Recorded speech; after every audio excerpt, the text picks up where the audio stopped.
Welcome to the U.S. Bank NBC Sports Report. Back here on this 4th of July, Indianapolis Motor Speedway, the changeover has begun after Scott Dixon takes the GMR Grand Prix, getting set for the Xfinity Pennzoil 150 at the Brickyard, and the Xfinity cars taking their place on famed pit lane here at the Indianapolis Motor Speedway. Hi, everyone, and welcome. 6'4" of the Pagoda here at IMS. Mike Tirico, NASCAR Hall of Famer.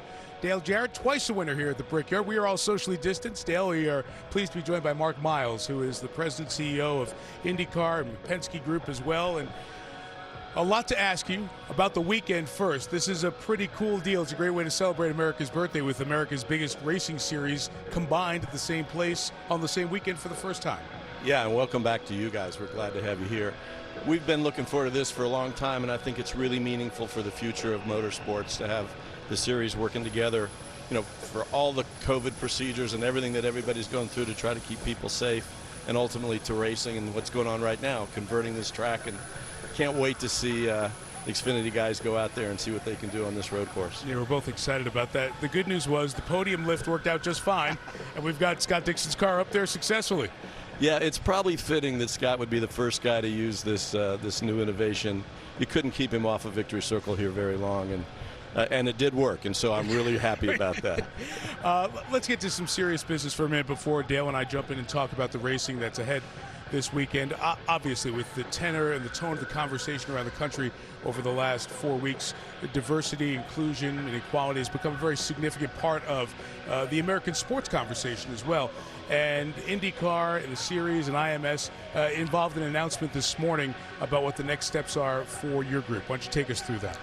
Yeah, well, we've been listening and reflecting and taking in everything that's happened in the country, and we believe this is a time where it's possible to have really systemic and fundamental change, and we want IndyCar and the IMS to be part of that change, to help lead that change. And so we are looking at doing several things, and this isn't a program that has a beginning and an end. This is the way we see ourselves in the future. We want to work on involving people of color in our workforce, team owners, drivers, crew members, really throughout the entirety of the people engaged in the sport, and across, from teams to our organizations to our promoters. We want to do that in a lot of ways, and one of them is to invest in minority communities and grassroots programs to help us reach out to people who would not normally be thinking about motorsports. This race for equality and change includes $1 million towards that goal. I don't mean to ask you a hard question because you can't have all the answers right away, but this is not as simple as let's start a baseball league in an underserved city and we'll just throw out some baseball equipment or soccer or basketball. It costs money to race, and you've got to get people to fall in love with racing. How can you do that in disadvantaged communities? Well, first of all, we did announce that we're going to put aside $1 million to try to fuel these various initiatives, one of which is these grassroots programs. We've been involved for 14 years with this one program, Next Gen Racers. I think you're going to show some video, right on there. that. This is unbelievable. It started here in Indianapolis, here at IMS. Rod Reed's the guy who started it and still runs it. I think last weekend we had about 20 young teenagers come out here. He puts them in fire suits. He teaches them how to race, at least in go-karts, and he exposes them to STEM education. And there's so much more to be done with this. And by the way, last weekend, Bubba called in, did a Zoom call, and those kids just lit up. It was great. It's really hard work. This is not change that happens overnight, but we're committed for the long haul to transform our sport. Yeah, well, Mark, let me say I applaud you for that and all the efforts that are being made in those efforts. But let's talk about the rest of your season here. Things cranked up. It's been a great start to it. At least Scott Dixon thinks so, for sure. And but as you look ahead, you've got a lot of races coming up, and then certainly coming back here to run the Indianapolis 500 with fans in the stands. I think with this historic weekend, that's the one thing that I'm missing here, but that has to be exciting to look forward to. Absolutely. Boy, do we miss the fans in this big place. No, we're ready for a sprint to get here for the Indianapolis 500-mile race, I think, in 7 weeks. So we'll have a doubleheader next weekend that you all be covering at Road America, and then we'll go to Iowa, be on a short oval for a doubleheader. Fantastic racing in both cases. Then we get to Mid-Ohio, and then we're back here. It won't be long, Mike. Keep your bags unpacked here. We got August 23rd circled on the calendar. We know we've talked about fans. Any idea what the numbers are going to look like, and when you may have an idea of how you're going to find places and ways to get a number of folks here? We've been working on that since March, and we work very closely with all the public health authorities in the city of Indianapolis, the state of Indiana, other medical and public health folks giving us advice, reviewing our plans. They keep evolving and being fine-tuned. We announced a week ago we won't have more than 50% of the capacity of the place with attendance here. It could be less than that. And, you know, we already said that we would be giving masks and disinfectant. A little secret, we'll take everybody's temperature before they come in, and much more to keep people safe. Well, we look forward to the path between now and then, all the racing on NBC and NBCSN in between. I missed you on Memorial Day. It's good to see you on the 4th of July. Let's do it in August. You bet. Mark, can't great wait. stuff and a great weekend. Congratulations on getting this going. Thank you, guys. Mark Miles joining us. We'll start counting down towards the green of the Xfinity race coming up. On that countdown to green, Dale Earnhardt Jr. will join us, his perspective on the historic weekend and some stuff he has ahead as well. And we'll speak live with NASCAR's president, Steve Phelps, who's been leading the sport through their unprecedented times as well, and reflect on what's brought us to a 4th of July unlike any other, as we continue from Indianapolis Motor Speedway in a moment. This has been the U.S. Bank NBC Sports Report.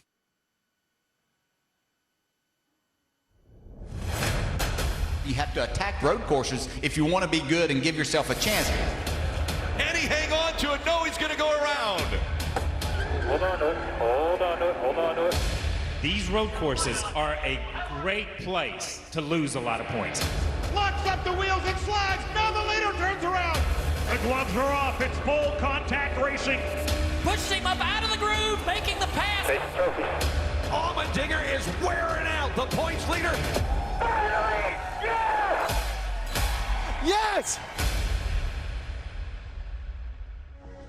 So the road course at Indianapolis, welcome the Xfinity Series drivers for the first time. We count down in less than 35 minutes until we get to that. A very quick changeover happening in pit lane beneath us as we're back here at the Pagoda. Mike Tirico along with Dale Jarrett, as I mentioned, twice the winner of the Brickyard race on the Oval, where we'll see the Cup cars tomorrow. But we had a great spot. We're the only ones up here at the Pagoda, other than our crew, watching the IndyCar race from this spot. So if you were an Xfinity driver and got a chance to check this whole deal out, what would you be thinking about the race we're going to see? I'd be a little concerned about the lack of passing opportunities. So what that means is it's going to be exciting for us to watch these Xfinity cars, because these drivers are going to have to pass and make their way through. So they're going to take chances at some places that really aren't passing opportunities. So you try to make your car fast on the faster parts, but then understanding where those opportunities might be. But they haven't raced here before, so they're going to be finding out as we watch them go through this. We've seen them on ovals already be pretty aggressive. I can only imagine what today holds. Hey, by the way, it's still cool coming here. I mean, NASCAR started coming here in '94. It's got to be cool for you to come back here again. Oh, this is just incredible. Anytime you come through that tunnel at this historic racetrack, and for this weekend to be so historic, putting IndyCar and NASCAR together is just incredible. Glad to be here, and especially on July 4th. I'm sure Dale Earnhardt Jr. feels the same. Our NASCAR crew is going to be calling the Cup Series race tomorrow and the Xfinity race from Charlotte, so they are settled in there, and Dale Earnhardt Jr. joins us from there. We wish you were here, and I'm sure you wish you were here. What do you think about this special weekend, Dale, with the IndyCar and NASCAR double dipping? Well, we've been going to Daytona for so many decades, celebrating the July 4th holiday in Daytona. If they're going to make a change, we're going to start a new tradition. I couldn't think of a better place than Indy. I don't know that there would be a Daytona if it weren't for Indy. Indy's where it all started for motorsports in America. And so it's fitting for us to be able to celebrate this amazing holiday at such an incredible racetrack with so much history, a lot of history that I've been able to have the pleasure to learn about over the last several years as I've been going there as a race car driver, but also to see my first Indy 500 just last season. Hey, Junior, as we got things cranked back up in the NASCAR world, a lot of the attention has been on the Cup teams and drivers and everything going on there. We've seen outstanding racing. But being an owner of an Xfinity team that has a number of cars in this race today, what's the process been like and the difficulty of having so many races in a short period of time at a lot of different type tracks? You know, everybody just has to buckle down and get the job done. Everybody's excited, actually, just to be back at the racetrack.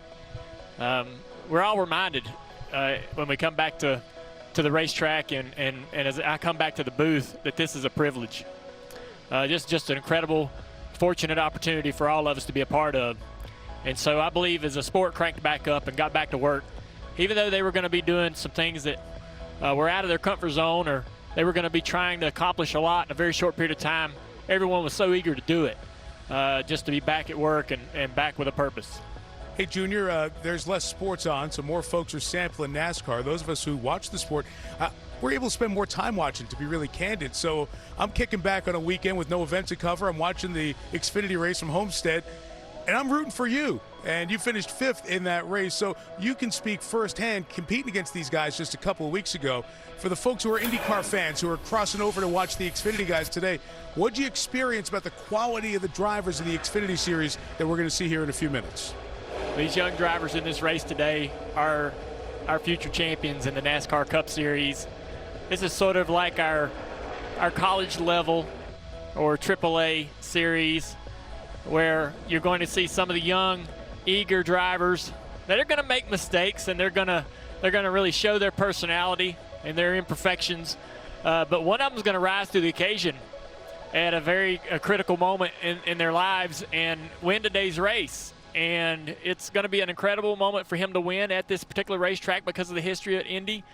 But it also is just another rung in the ladder toward the top of winning this championship this year and possibly moving on into that Cup Series that they all dream about being a part of someday.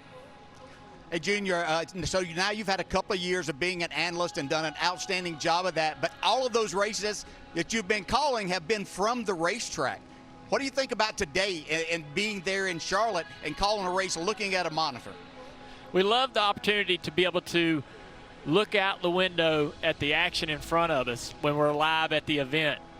But I believe that, you know, one of the compliments that our team at NBC has gotten when I first started working with those guys, one that I would hear often was, it sounds like a bunch of buddies sitting at home on the couch watching at TV or hanging out at the bar watching the television, just having some beers with some friends. And that's really what we're going to do today. We're going to sit here in a room together and watch the same program that you're watching at home, and we're going to call this race. So I'm not really worried about that because the energy is real. Our excitement for being here is real. How much we appreciate the opportunity to do this job is real. So I expect us to have a great show today. I cannot wait to get back to the racetrack to call live events. But until then, we're going to have a lot of fun doing what we love to do. I just want to know who gets the extra chips and drinks when they run out. Letarte, Burton, or Allen? We'll find out as we go through. Hey, Dale Jr., before we let you run here, get ready for calling this race, I want to ask you about a new show, a project that I know is a real passion project for you, Lost Speedways. Before we talk about it, let's show everybody a little bit of what you can expect coming up. For as long as I can remember, I've had this fascination with old abandoned racetracks. The kind of places where my granddad and my father raced, where my heroes traded paint with their rivals. I'm about to embark on a journey to see and feel the soul of my sport. You really feel the presence of others. And you almost wanted to look around to see if they were here. It's like their spirit had stayed here. I'm Dale Earnhardt Jr. Get ready to come along with us, tracing the footsteps of forgotten racing history, uncovering some of the greatest characters and stories this sport has ever known. For nothing is lost that can't be found, and nothing exists that can't be cherished.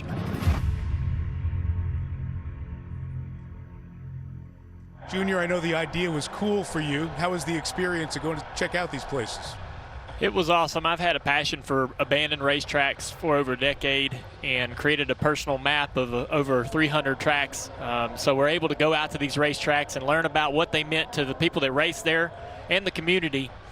And we learned it all on the fly right there live. As you're watching the show, we're learning at the same time.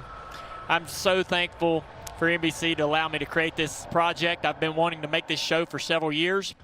You can see it first on July the 15th on Peacock, which is NBC's new streaming platform. I cannot wait for fans to see this and hear the feedback. That's awesome. I'm so excited. By the way, you've become so good at this TV deal, you did my job too. You did the whole promo. Peacock, the new streaming service launching nationwide July 15th. First place you can catch Lost Speedways, and you don't want to miss it. All right, fill up the bowl of chips. You guys get settled in. We'll be to you for the green flag in a little bit. Thanks, Junior. Thank you, guys. Dale Earnhardt Jr. there. The changeover happening here at Indy. Let's go check in with Rutledge Wood. Mike, it's amazing to know that we could have an IndyCar race, an Xfinity Series race, and a Symphony all happen at the same time, because it is absolute orchestration going on down here in the garage. Watching all the IndyCar teams clear off a pit road, get all of their stuff off, while all the Xfinity teams are coming out to set up their pit boxes and everything else is astounding. It's so many people, so many places. The one thing that really jumps out is how many IndyCar drivers I happen to see going back to get cleaned up, and how many of them look absolutely shredded, Mike.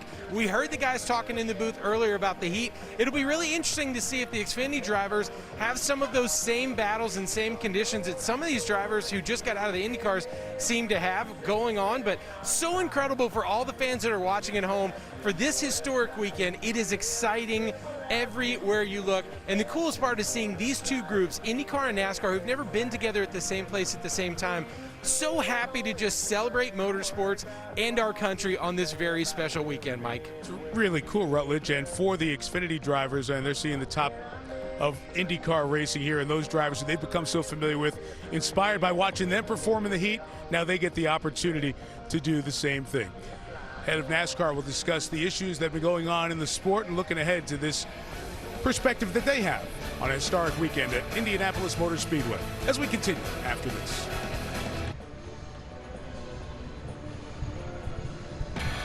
Getting set for the Pennzoil 150 here at Indianapolis Motor Speedway.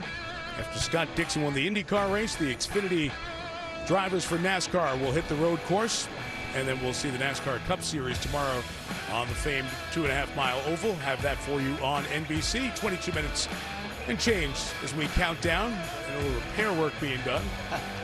You heard Paul Tracy mention earlier all the marbles from the IndyCar drivers. Going to be a little bit different test for the Xfinity drivers. Let's look at the standings here in the Xfinity Series. It starts with the story of the 98 and Chase Briscoe. 4 wins here in 2020. Good road course history as well, and Chase has put some space up there at the top with those 4 victories in 2 of the last 3. And some of those names Dale Earnhardt Jr. was talking about: Noah Gragson, Harrison Burton, Brandon Jones, Justin Haley there in the top 5 with some road course expertise that'll factor in for this week. But I want to go to Chase Briscoe, Dale Jarrett, right at the start here. You know, sometimes at the start of a season, there's attention on you, and sometimes you put the attention on your performance. Chase has, and he has delivered in spades so far. Yes, he has, and he stated before the season started, after having a really good season last year, but he wasn't part of the big 3, if you will, that moved on to the Cup Series this year. He said, I believe that I should win 8 to 10 races. So he put it out there that he needed to do this, and right now he's living up to that. Whenever they show up at these racetracks, everybody's looking at Chase Briscoe as to what he has done and how good he has been, and they've even found different ways of winning. They've created some issues for themselves, but they've still been really, really good. It has been in a couple of different ways. Obviously, the 4 victories, also emotion involved in that 1 victory right after the restart. We will talk about Chase Briscoe and the other drivers to watch in this Xfinity race coming up in 21 minutes. When we come back, we'll talk to the head of NASCAR about what has been a very busy and eventful last couple of months.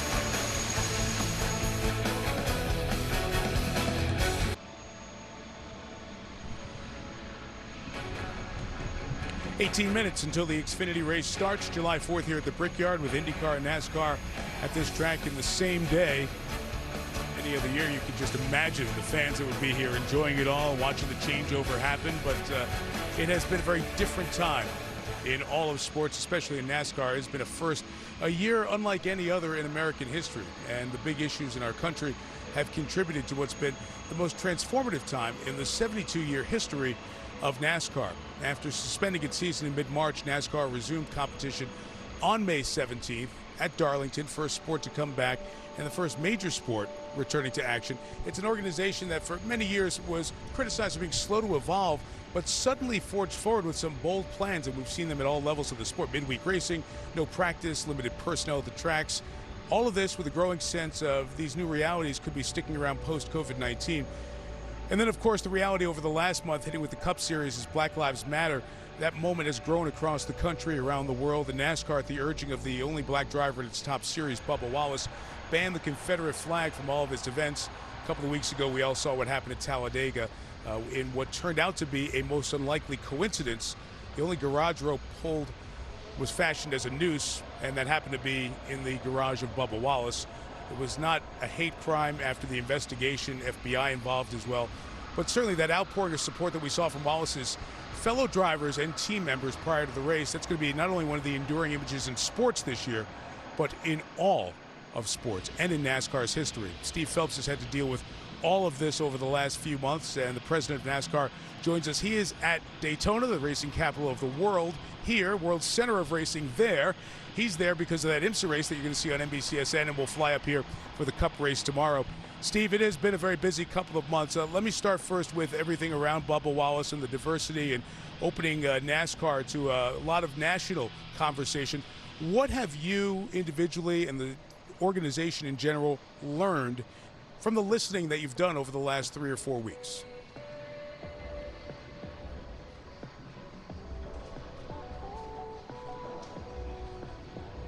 I guess we're not hearing Steve. I wasn't sure if it was here, but apparently you're not hearing Steve as well. So why don't we take a moment here to regather, as you would understand the technology between here, Daytona, and everywhere else. It's a little bit difficult to tie everything together, Dale Jarrett. But for the moment, while we double check on that audio with Steve Phelps, you're somebody who's lived this sport firsthand. Your comments have been heard quite loudly by a lot of us about how the sport has reacted in a way maybe it wasn't prepared to a couple of decades ago, but one that I think has been lauded by everyone around sports. Yeah, there's no doubt. You get things that come about not expecting anything, and you wonder how people will react. And I think this has been a sport that wants to include everyone all the time.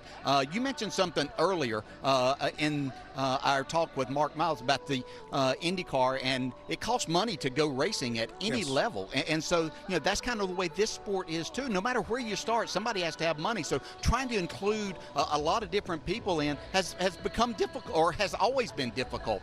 But what I've seen as we evolved with this, been so proud of watching the drivers in particular kind of take control of this. And Bubba Wallace is not only a great driver, but he's one of the finest young men I've ever had the pleasure of being around. And the way that he's handled this, but also to see some of the things that people have said to him that have no idea who Bubba Wallace is and what he's about. And so it's nice to see the other drivers rally around him and show their support, and that we as a sport are going to move in a very positive direction. You're a Hall of Famer. Obviously your family's been so intricately involved in this sport your whole life. From birth, this has been part of your life. What did you feel personally when you saw that scene with all the drivers and the teams following Bubba Wallace before that race at Talladega? Mike, I had to think back as to, was there something in this sport that ever moved me the way that did as I was sitting there watching this take place? And I really couldn't come up with something that was that meaningful, and how much it meant to me to be a part of this sport, and how proud I was of everybody involved. I'm going to try to bring in Steve Phelps in, see if we've pulled into the pits for a quick stop and made a little right-wing adjustment and got Steve going now. We'll mix IndyCar and NASCAR all at once.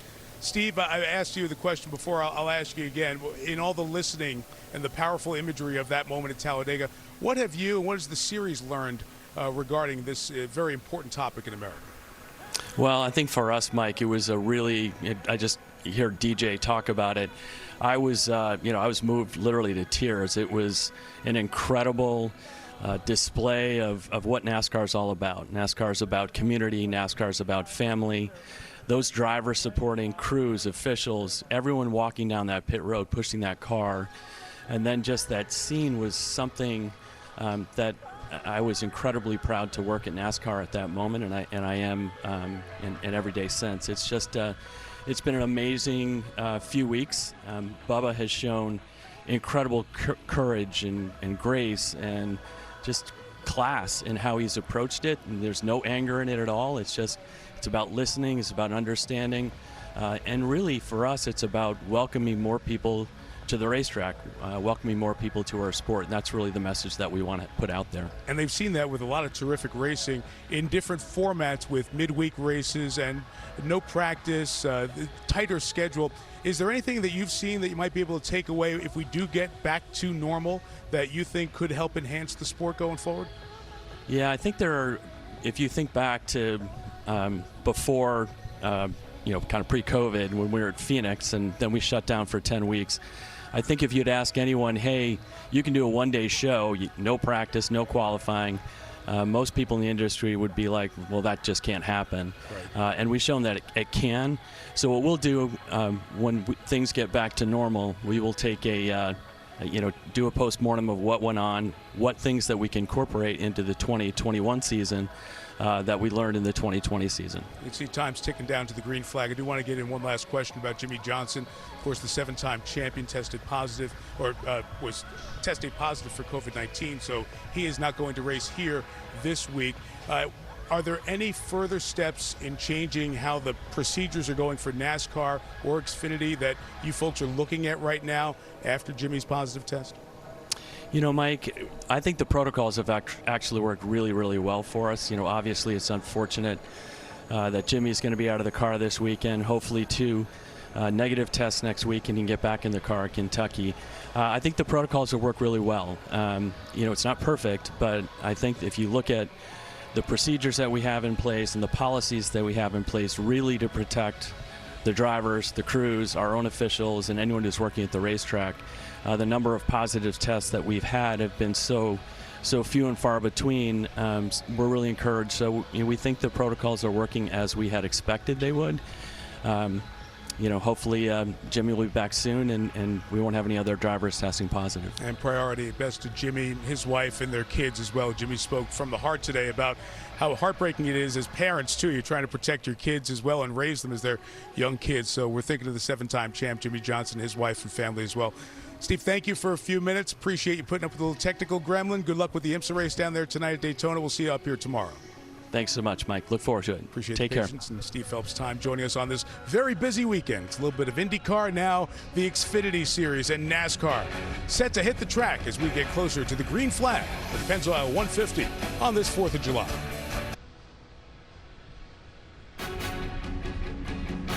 Scott Dixon already across the yard of bricks with one checkered flag taken. IndyCar in the books. Xfinity cars are in place and ready to go. Here's Pastor T.C. Taylor of the One Fellowship Church in Indianapolis with today's invocation, followed by Big Machine Records recording artist Noah Schnacky, who on this 4th of July will perform the national anthem. First, the invocation.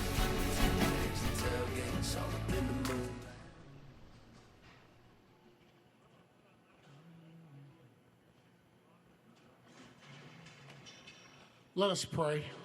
Father, in the name of Jesus, we thank you for today. We thank you for your goodness. We thank you for your kindness. We thank you, Lord, for the gift of sports. And God, we ask now that you would be with the racers today as they compete, Lord God, the drivers. Be with them, watch over them, protect them. God, I pray that this race would be safe. We pray that you would bless their families and bless all those who are watching these festivities today. We love you and we thank you. In Jesus' name I pray. Amen.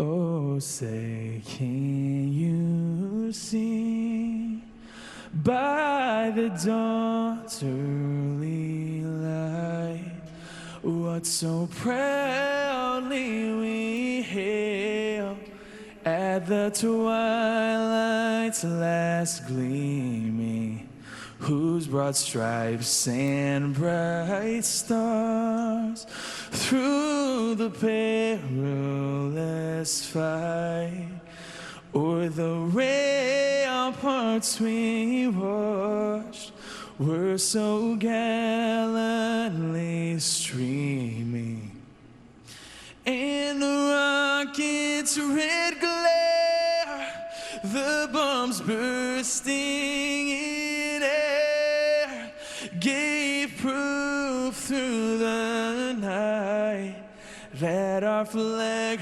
was still there. Oh, say does that star-spangled banner yet wave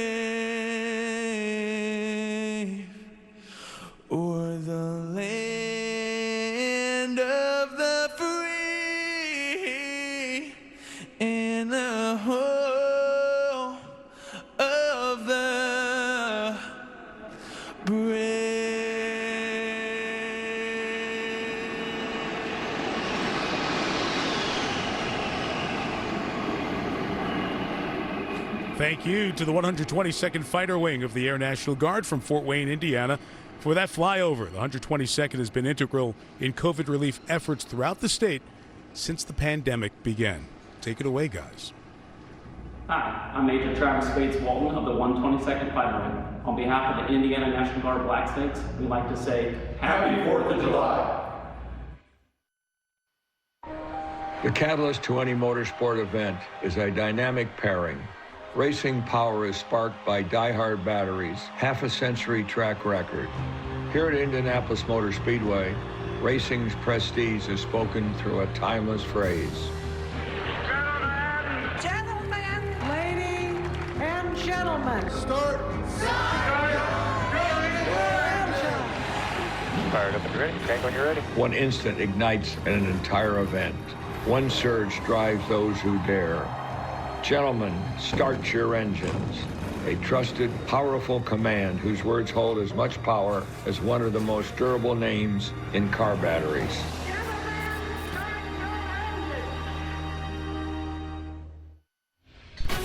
13th Xfinity race of the season, first time on the road course in Indianapolis. Dale Jarrett and I thrilled to be here watching it all as Kelly Savas, Marty Snyder, and Rutledge Wood join us inside the 2.5-mile oval. Rick Allen, Steve Letarte, joined by Jeff Burton and Dale Earnhardt Jr. They're there in Charlotte, drinks, chips, and just some guys watching the race, ready to get rolling. So, Rick, it's all yours. Well, thank you, Mike. It is such an honor to be a part of this weekend, and it's an historic weekend in the fact that IndyCar, NASCAR Xfinity Series, and NASCAR Cup Series all running at the same track on the same weekend. I bring in, of course, my crew chief, Steve Letarte, and say, Steve, as a motorsports fan, can it get any better than this? Well, Rick, as a motorsports fan, it can. As a sports fan, I'm not sure it can. When you think about national holidays, the only thing that matches better than a barbecue is a great sporting event, and that's what Indianapolis Motor Speedway has provided. We just watched about an hour ago the stars of IndyCar compete. Scott Dixon wins his 48th IndyCar race, and now we get to see the up-and-coming stars of the Xfinity Series, the younger drivers in the NASCAR world, try to make a name for themselves at the historic Indianapolis Motor Speedway. Yeah, and Steve, as we bring in the drivers, it's the first time that the Xfinity Series will ever be on this Indianapolis Motor Speedway road course. So as we bring in our favorite mayor, Jeff Burton, and the newest member of the NASCAR Hall of Fame, Dale Earnhardt Jr., what do you guys think about the road course? Man, we saw two practices yesterday that had a lot of guys going off the racetrack having a lot of trouble. Take a look at some of that action here that happened yesterday in those two practices. I think we're going to see a lot more of this today, Jeff. These guys still haven't figured this racetrack out, so it should be pretty entertaining all day long. Yeah, remember, this was just maybe one or two cars at the most running together yesterday. We're going to see a lot of cars together today, going for spots, trying to find their braking zones like you see right here, just over-braking a little bit. I'm not going to be surprised to see a lot of that today, Junior. But who are you watching for today's race? Well, I know there's a lot of guys at the top of the list that are favorites today to win, but I'm also going to be watching the playoff bubble drivers. Ryan Sieg, Jeremy Clemens, Brandon Brown, Myatt Snyder, those just a few names that could have a great day today or a bad day and really put themselves in a better position for that playoff race. I'm going to go toward the front. Everybody in the garage is talking about Austin Cindric. He has 2 wins in the Xfinity Series, both on road course. He has a ton of speed. But don't forget about A.J. Allmendinger. He's a winner in the 24-hour Daytona, 5-time IndyCar winner. This guy is a flat-out road racer. He's starting 30th, so if you want to watch the action, pay attention to him because there's going to be coming from the back with A.J. Allmendinger. It's going to be crazy in the sense of strategy, too, because these drivers have never done this race course before. It will be all new. Well, not only did Scott Dixon win the trophy for winning the Indy GP, but he also has won the opportunity to give the command. He's undefeated in 2020. Here's Scott Dixon.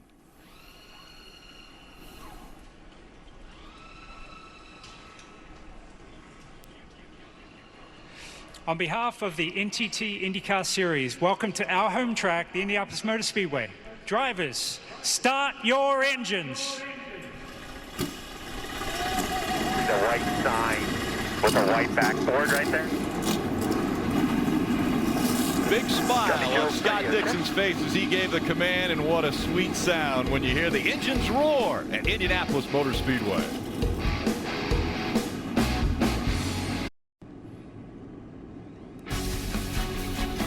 NASCAR on NBC is brought to you by Credit One Bank, the official credit card of NASCAR. Perfect for race fans.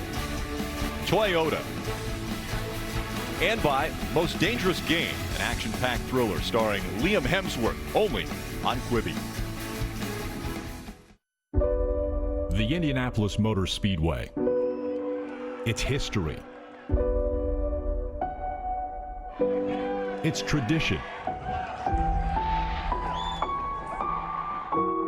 Make this place the racing capital of the world. Drivers, start your race car.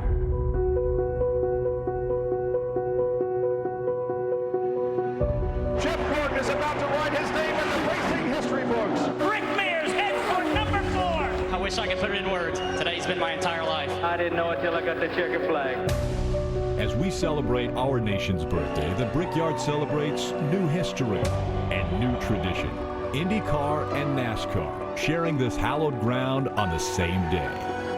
Yes, yes, yes, yes, yes! That's badass. Let's do this all you. Yeah, big boy. Nice job. Xfinity Series rising stars look to take their place alongside legends of motorsports. An opportunity to kiss the bricks awaits.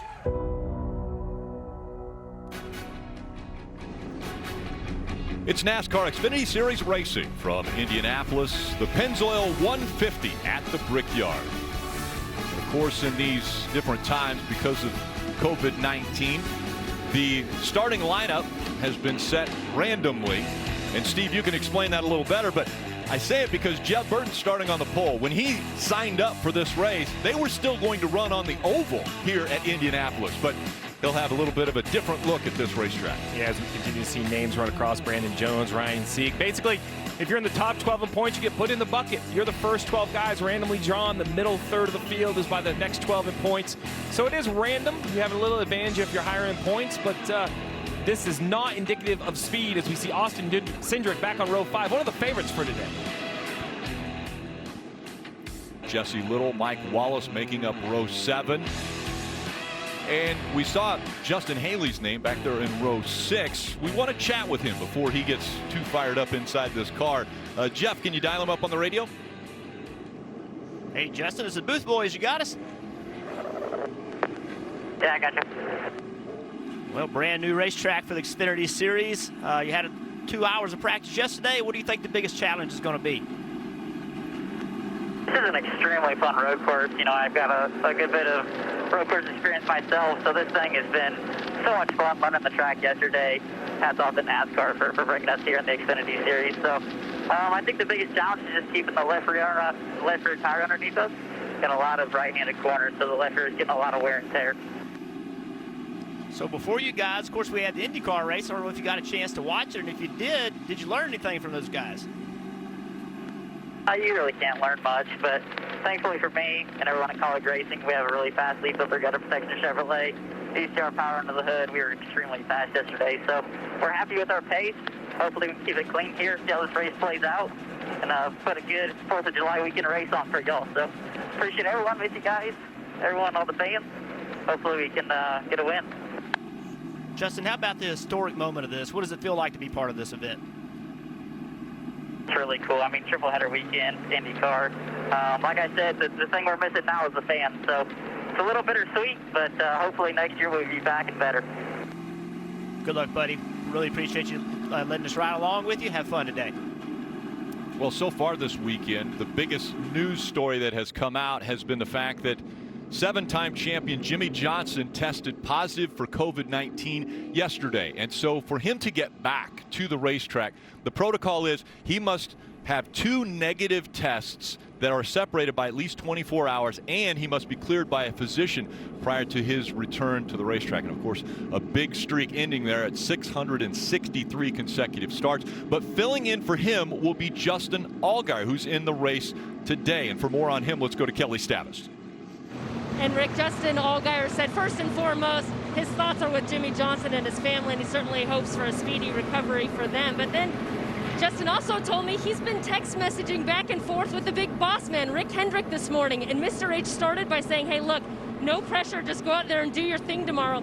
But then he was also quick to point out that Justin will be the only driver, except for the 7-time champion, to drive that number 48 car. So maybe a little pressure after all.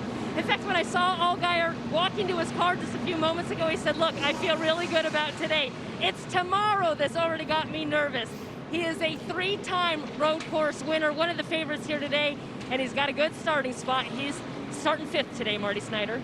Well, Kelly, you heard Jeff Burton mention it a moment ago. The show today is going to be A.J. Allmendinger. He starts 30th this afternoon, and this morning when I chatted with him, I said, how's that going to be? His quote to me, fun. And if you believe Garage Area Wisdom this morning, everyone's saying it's going to be a battle between Allmendinger and Austin Cindric in the number 22 Team Penske car. He said, I have nothing to lose, AJ said. Austin does. He's battling for a championship. All I want to do today is kiss the bricks. I can guarantee you, Rutledge Wood, it's going to be a lot of fun watching A.J. Allmendinger come from 30th today. That's for sure. And, you know, we've got a fan favorite back in the field that we haven't seen for 5 years. Mike Wallace is making his return to the Xfinity Series. Today he's in that JD Motorsports car with Market Scan as his sponsor, but for a really special reason. U.S. Marine Corps veteran Danny Garcia's and his Honor Walk 2020 is about to kick off. This is a 4-month-long multi-state campaign to raise money for America Salutes You that's all about raising money for veterans, first responders, and their families. Since 1996, he has walked over 52 million steps on 6 different continents, and Mike said he's so happy to be here, to be back for such a great cause. And he said, for once in my life, this race is all about having fun. When he signed up, he of course thought that the fans were going to be here, but for someone that's had such a great relationship with fans for so long, he knows those fans are watching at home and are excited about him being back today, guys. What a great story, and obviously there's going to be a lot of fans that are going to be cheering for Mike Wallace just for that simple fact. All right, Steve, give us the race breakdown. Again, the first time this has ever happened for the Xfinity Series. Well, it's a 62-lap event on a brand new racetrack. The first and second stage, both 20 laps. The final stage, 22 laps. Pit road speed, 35 miles an hour. Fuel window, I'm going to put some question marks next to 28 to 30. We really don't know. I talked to teams. They're not sure yet. They didn't get enough in practice, so we're going to see today who decides to stretch fuel, who comes for tires. A lot of question marks heading into the race. Since it's a new racetrack, let's take you through it. We'll have our drivers give you a little bit of a bird's eye view of what this road course is all about. All right, everybody buckle up, because turn 1's going to be a mess on this first restart. Huge braking zone down into 1, and a lot of back and forth. Turn 2, 3, 4, 5, and 6 leading down a long straightaway into another braking zone and passing opportunity at turn 7. Yeah, turn 7 is going to be eventful all day long. There's an opportunity to make passes, and then very slow corners, 9, 8, 9, 10. 11's a long sleeper heading into another braking zone in 12. We can see some passing there. And then 14, that's going to be important because you get a big run off that corner. Getting into turn 1 could be huge for you. And there's still a lot on the line. Even though we think it's early in the season, take a look at the standings right now. And only a few winners, a handful of winners so far that have locked themselves into the playoffs with Briscoe, Gregson, Harrison Burton, Brandon Jones, Justin Haley. And Rick, we're going to have a conversation about points. If you're new to NASCAR, I mentioned those stages earlier. At the end of each stage, the top 10 get points. So when you look at Snyder and Brown down there trying to make the playoffs, those points could be the decision maker for their season. Jeb Burton in the 8s, in that blue number 8 on the right side there, and Michael Annett in the 1 make up the front row, getting ready to start something new at Indianapolis Motor Speedway, the NASCAR Xfinity Series. Taking on the road course, green flags in the air.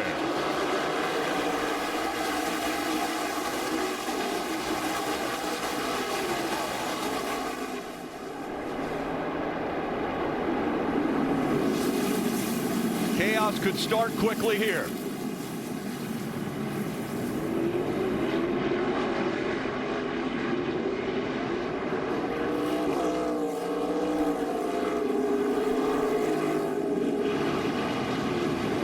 Two and three wide as they work through some of these turns.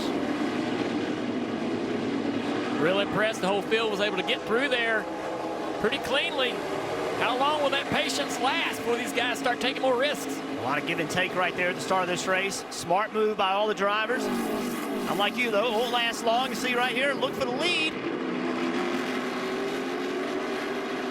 Brandon Jones pushing Jeb Burton right now. Michael Annett's fall back a bit. Brandon Jones trying to get to the inside of the gate. That's going to be a tough area to try to pass somebody in there.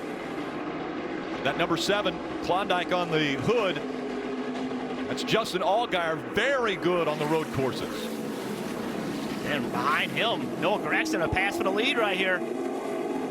Noah, a great start, already up to third, battling for third. Jeff Burton hanging on to the lead as they come back out onto the front stretch. All right, Rick, I lose the bet. A clean first lap. I would have lost that bet. Also interested to see Jeb race on the outside of that turn 12 into 13. You guys mentioned this, a big braking zone right here. This is where we see right there, the 22 car, Austin Cindric. He's the guy everybody was talking about. Noah sideways. Austin Cindric, a great road racer. Not a good one, a great one. He's going to put the pressure on these guys. And Cindric started in the 10th position. He's already up to 5th. 4th. And now 4th. Oh, man. Jones getting through that turn 5 and 6. That's going to be really key. 3 wide here into turn 7. And how about Allgaier? Justin Allgaier takes the lead away from Jones. He took the lead away from Jones, but I give credit to Jeff Burton, understanding that was not the time to go in there 2 and 3 wide. Unfortunately, it's continuing to cost him spots as the 19 is under attack by Austin Cindric in that bright 22. Not much of a battle. The 22 easily goes by. It was an emotional win 2 years ago for Justin Allgaier right here at this racetrack. He reminisced about how he and his father used to watch the Indy 500 from up in turn number 1. And he was able to win and kiss the bricks here. Now on a different course, though, at Indianapolis. Talk about Indianapolis. Well, guess who that 22 car is owned by? Roger Penske. Yeah. He owns this facility now. You know, as he peeks out looking for the lead, Justin Allgaier is not going to give it to him. Good braking right there by Allgaier.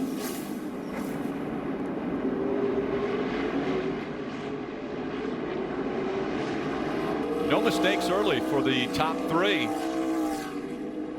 As Allgaier has moved up to the lead, Cindric now right on the back bumper of the 7. This is the critical part right here. 5 and 6. This little kink. If you get through there right, you've got to run on the guy in front of you, going down this long straightaway that's going to present a great opportunity to pass into 7. Talk about how good of a road course racer Cindric is. Well, Justin Allgaier is as well. Multiple wins on road courses in the Xfinity Series. He has not had the kind of year he wanted to so far this year. Hasn't won a race. We missed the corner right there. Allow Cindric to get close as they go into turn 11. So much has been made of this short chute. We heard from Matt DiBenedetto, a NASCAR Cup Series driver who tested here for the Xfinity Series. He said you never, ever get straight on that short chute. Missed the apex just a little bit there again. Just to kind of overdriving the car just slightly. It's okay though, as long as he gets off of here very well, then he's going to be fine. But Cindric with a big run, can he outbreak him into 1? On the right side, you have the battle for the lead between Allgaier and Cindric. Will Cindric pop out? He will. On the left, that's A.J. Allmendinger's bumper cam. Started all the way back in 30th. Cindric back in line. How about Allmendinger, guys? Up to 22nd, patiently wording through traffic. It's going to be fun to watch Allmendinger as he works his way up. He got his first oval win earlier this year in the Xfinity Series. Doesn't run full time. And look at the traffic in front of Allmendinger. A nice overtaking into turn 1, but now you see 5, 6, 7 cars in front of him, Marty. Plus 11 for A.J. Allmendinger up in the 19th position, trying to drag some of those cars that started in the back of the field through the field with him. So, Steve, one thing you can do always at road courses, if you're not worried about the championship points at all, like A.J. Allmendinger, you can flip the stages. In other words, pit a little bit early as A.J. goes for another spot here, trying to pass Brett Moffitt there for the 17th position. But you can pit early before the end of a stage, come up with track position. That's what they plan to do all day long in the 16, and why not? They're not racing for championship points. As AJ told me, I'm racing to kiss the bricks. That's it. Yeah, I like that strategy, and when we use the word strategy, it's going to be chaotic all day long, Rick. We're going to have 4 or 5 definite different plans. We'll have to just keep an eye on, but here it is. We knew it was bound to happen. The 22 of Cindric inside the 7, but Allgaier not giving up the position. Does he cross him over? Cindric with a good run off the turn. Take the bottom here. He's on your quarter. All the way down. Now a drag race down the front stretch. Cindric with the advantage. He's on the inside of Allgaier. He's going to make the pass. Cindric out front at Indy. A lot will be made of the 22 of Cindric and how successful he's been on the road courses. But Justin Allgaier, his road course numbers are impressive as well, and he's showing why. He, concedes that position to the 22, but is able to stay within touch of the 22's rear bumper. Yeah, this is an opportunity, I'd say, for the 7 of Allgaier to learn. Wasn't quite as fast as the 22 in practice, but here's an opportunity for him to find some more speed around this racetrack watching Cindric. 5 laps in, Cindric has gone from 10th to 1st at Indy.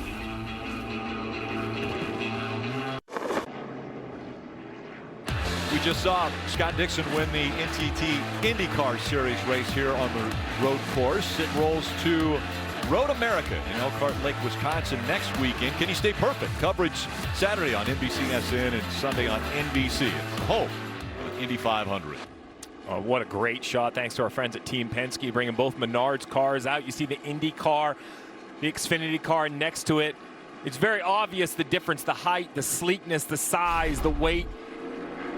It's great to believe that we've got to see both of these on the same circuit. You see the difference, right? Half the weight. That's a big point. Half the weight for an Indy car. Horsepower is reasonably the same, but look at the miles per hour. An Indy car goes around here basically 30 miles an hour faster on average just because of the weight and the downforce. It's actually fascinating to me to watch both disciplines on the same track. Speaking of discipline, how about Austin Cindric? He's starting to pull away now from the field, pulls away from Justin Allgaier. Cindric just 21 years old, and we've already talked about his successes on road courses. And we look at Alex Lebay in the 90. Rick, a lot's made about AJ Allmendinger, but Alex has done a nice job. He's already plus 12 positions, and I don't think people are surprised by that. This is a 27-year-old from Quebec, Canada, who was the 2017 Pinty Series champion. That's the Canadian Series. They run a lot of road courses. We've seen Alex have pace at the road courses before, and he's showing it here at a new venue. Yeah, he ran 6th at the Roval last year, and remember now, he's one of those bubble drivers right around that 15th. He's in 15th, 36 points out of the playoffs. Coming into this race is a great opportunity today to gain some points on those guys. Marty. And Dale, that's exactly the point I was going to make. Alex will tell you, hey, I view this as a massive opportunity for us. And when the Xfinity Series schedule originally came out, 5 road course races, he was so excited. Now, obviously, with COVID-19, they don't know if there'll be 5 road course races, but he knows today is a big opportunity for him. As you guys mentioned, top 10 at the Roval last year. Alex trying to gain some points on that cut line right now in 9th. And if this race gets aggressive, I can promise you that Penny Series, those guys are aggressive. That is some really hardcore racing. So if he has to do that, he can. I've seen him do it, and that series trains you and teaches you exactly how to do it and still keep all the fenders on the car. Jeff, did you say if this race gets aggressive? Being optimistic. We've heard so many drivers that have watched the Xfinity Series race, Cup drivers have said, man, these guys are aggressive out there. Another guy trying to claw into the playoff bubble battle, Jeremy Clemens. He was fast in both practices yesterday, getting hounded by AJ right here, but he's also moved forward, coming all the way from 21st, just like LeBay, moving forward with a fast car. Another opportunity for this driver to walk into the playoff battle. He's on board here with AJ Allmendinger, the Nutrien AG Solutions camera, looking out at that 51 of Clements. Dale, when we talk about drivers and their stories, it's really amazing to me that Jeremy Clements is even in this 51 car. Back in 2004, this is a driver that had his hand nearly severed off in an accident in a dirt late model. The drive shaft broke, came through the floorboard. It took over 10 surgeries to repair that hand, a year of physical therapy, and this young man got back into a race car, a third-generation racer. Talk about desire to be on the sport, coming back from just a horrific accident. Kelly. And as you know, a small family-run team there for Jeremy Clements. His father, Tony, tells me he has all the confidence in the world in him. If he could just get in the better equipment, he thinks he could win. So how did Jeremy Clements prepare for this race? Well, some of the drivers from big teams spent endless hours on professional racing simulators. Jeremy Clements whipped out the Xbox. He said he was on Forza, found this track, and was playing it even as recently as last night. I said, did it pay off at all? He said, you'd be surprised how realistic it is, but nothing compares to those expensive manufactured simulators that other drivers had the benefit of. Xbox. That's the next tool for drivers to use. So A.J. Allmendinger making that pass. Let's follow along. Let's show you guys this racetrack. It's brand new to us too. This front straightaway going backwards, what we normally see at Indianapolis Motor Speedway. This is driving down into what is turn 1, but it would be turn 4 on the oval. Going backwards down the front straightaway, a 90-degree heavy braking corner. That's why we see such an opportunity to pass. See how much ground A.J. Allmendinger made up right there. Then a very slow section. Another sharp right-hander. And then this part right here, heading to 5 and 6, is vital because of this back straightaway. Watch him jump this curb right here on the right side. Jumps that curb, leads him to the back straightaway. Yeah, down this back straightaway into another hard braking zone, similar to turn 1 is turn 7. But a left-hander, which sets up another back and forth. Turn 8 to the right. We're going through turn 9, using a lot of curb here. These are just flat rubble strips. Turn 10, a 90-degree right-hander. And then a sweeping corner. Turn 11. Always loading that left rear tire, picking the right front up in the air, and braking here has got to be very crucial because you can slide that right front tire into turn 12. Turn 13 here, which leads into turn 14. Pit entrance right off to the right here. Long sweeper turn 14, but you can't use full throttle here. Trying to get the power down onto the front straightaway. That's an awesome lap. This camera brought to us by our friends Nutrient Ag Solutions. Uh-oh, 15. Jeffrey Earnhardt having a little smoke coming out of the back of that car. Looks like he's broke the track bar.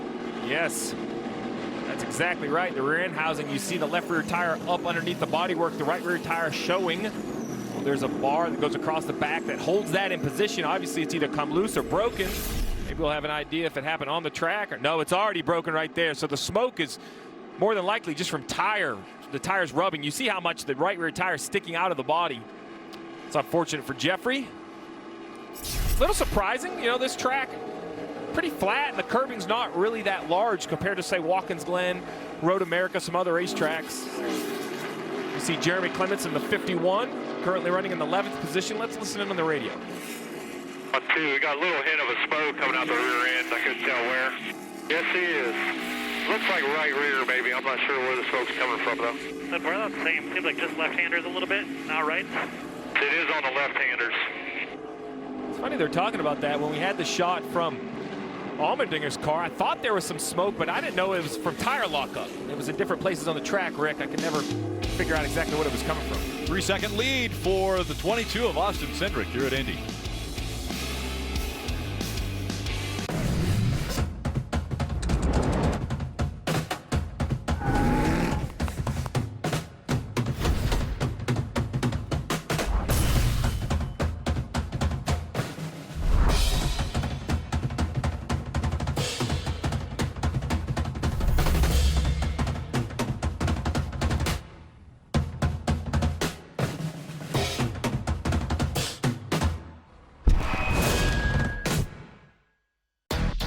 Only Wendy's 2 for $5 has all the chicken you crave.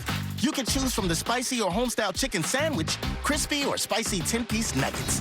But let's be real, you're gonna get those 20 spicy nugs for $5. Only at Wendy's. Find your keys. Find your get up and go. Find pants that aren't sweats. Find your friends. Find your sense of wonder.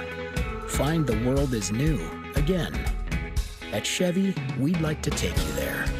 Now, during the Chevy Open Road Sales Event, get up to 15% of MSRP cash back on select 2020 models. That's over $5,700 cash back on this Equinox.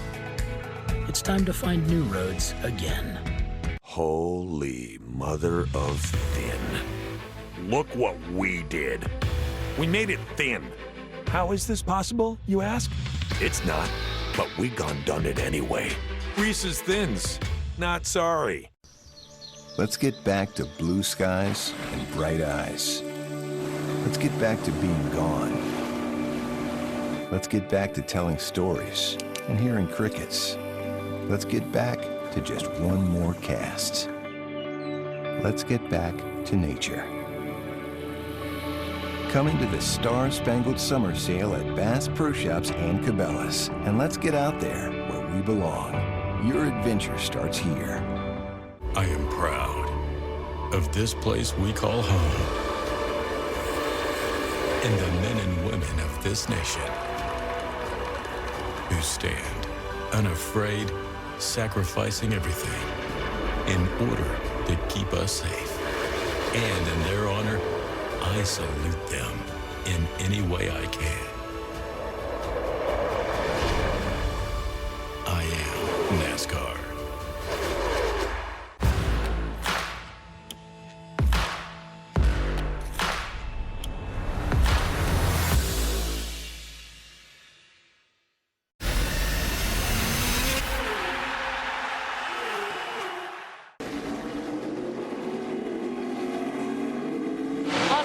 Continues to lead here at Indy, but an unscheduled stop for Anthony Alfredo in that 21 car just moments ago, and it was a peculiar reason for his trip down pit road. Have a listen.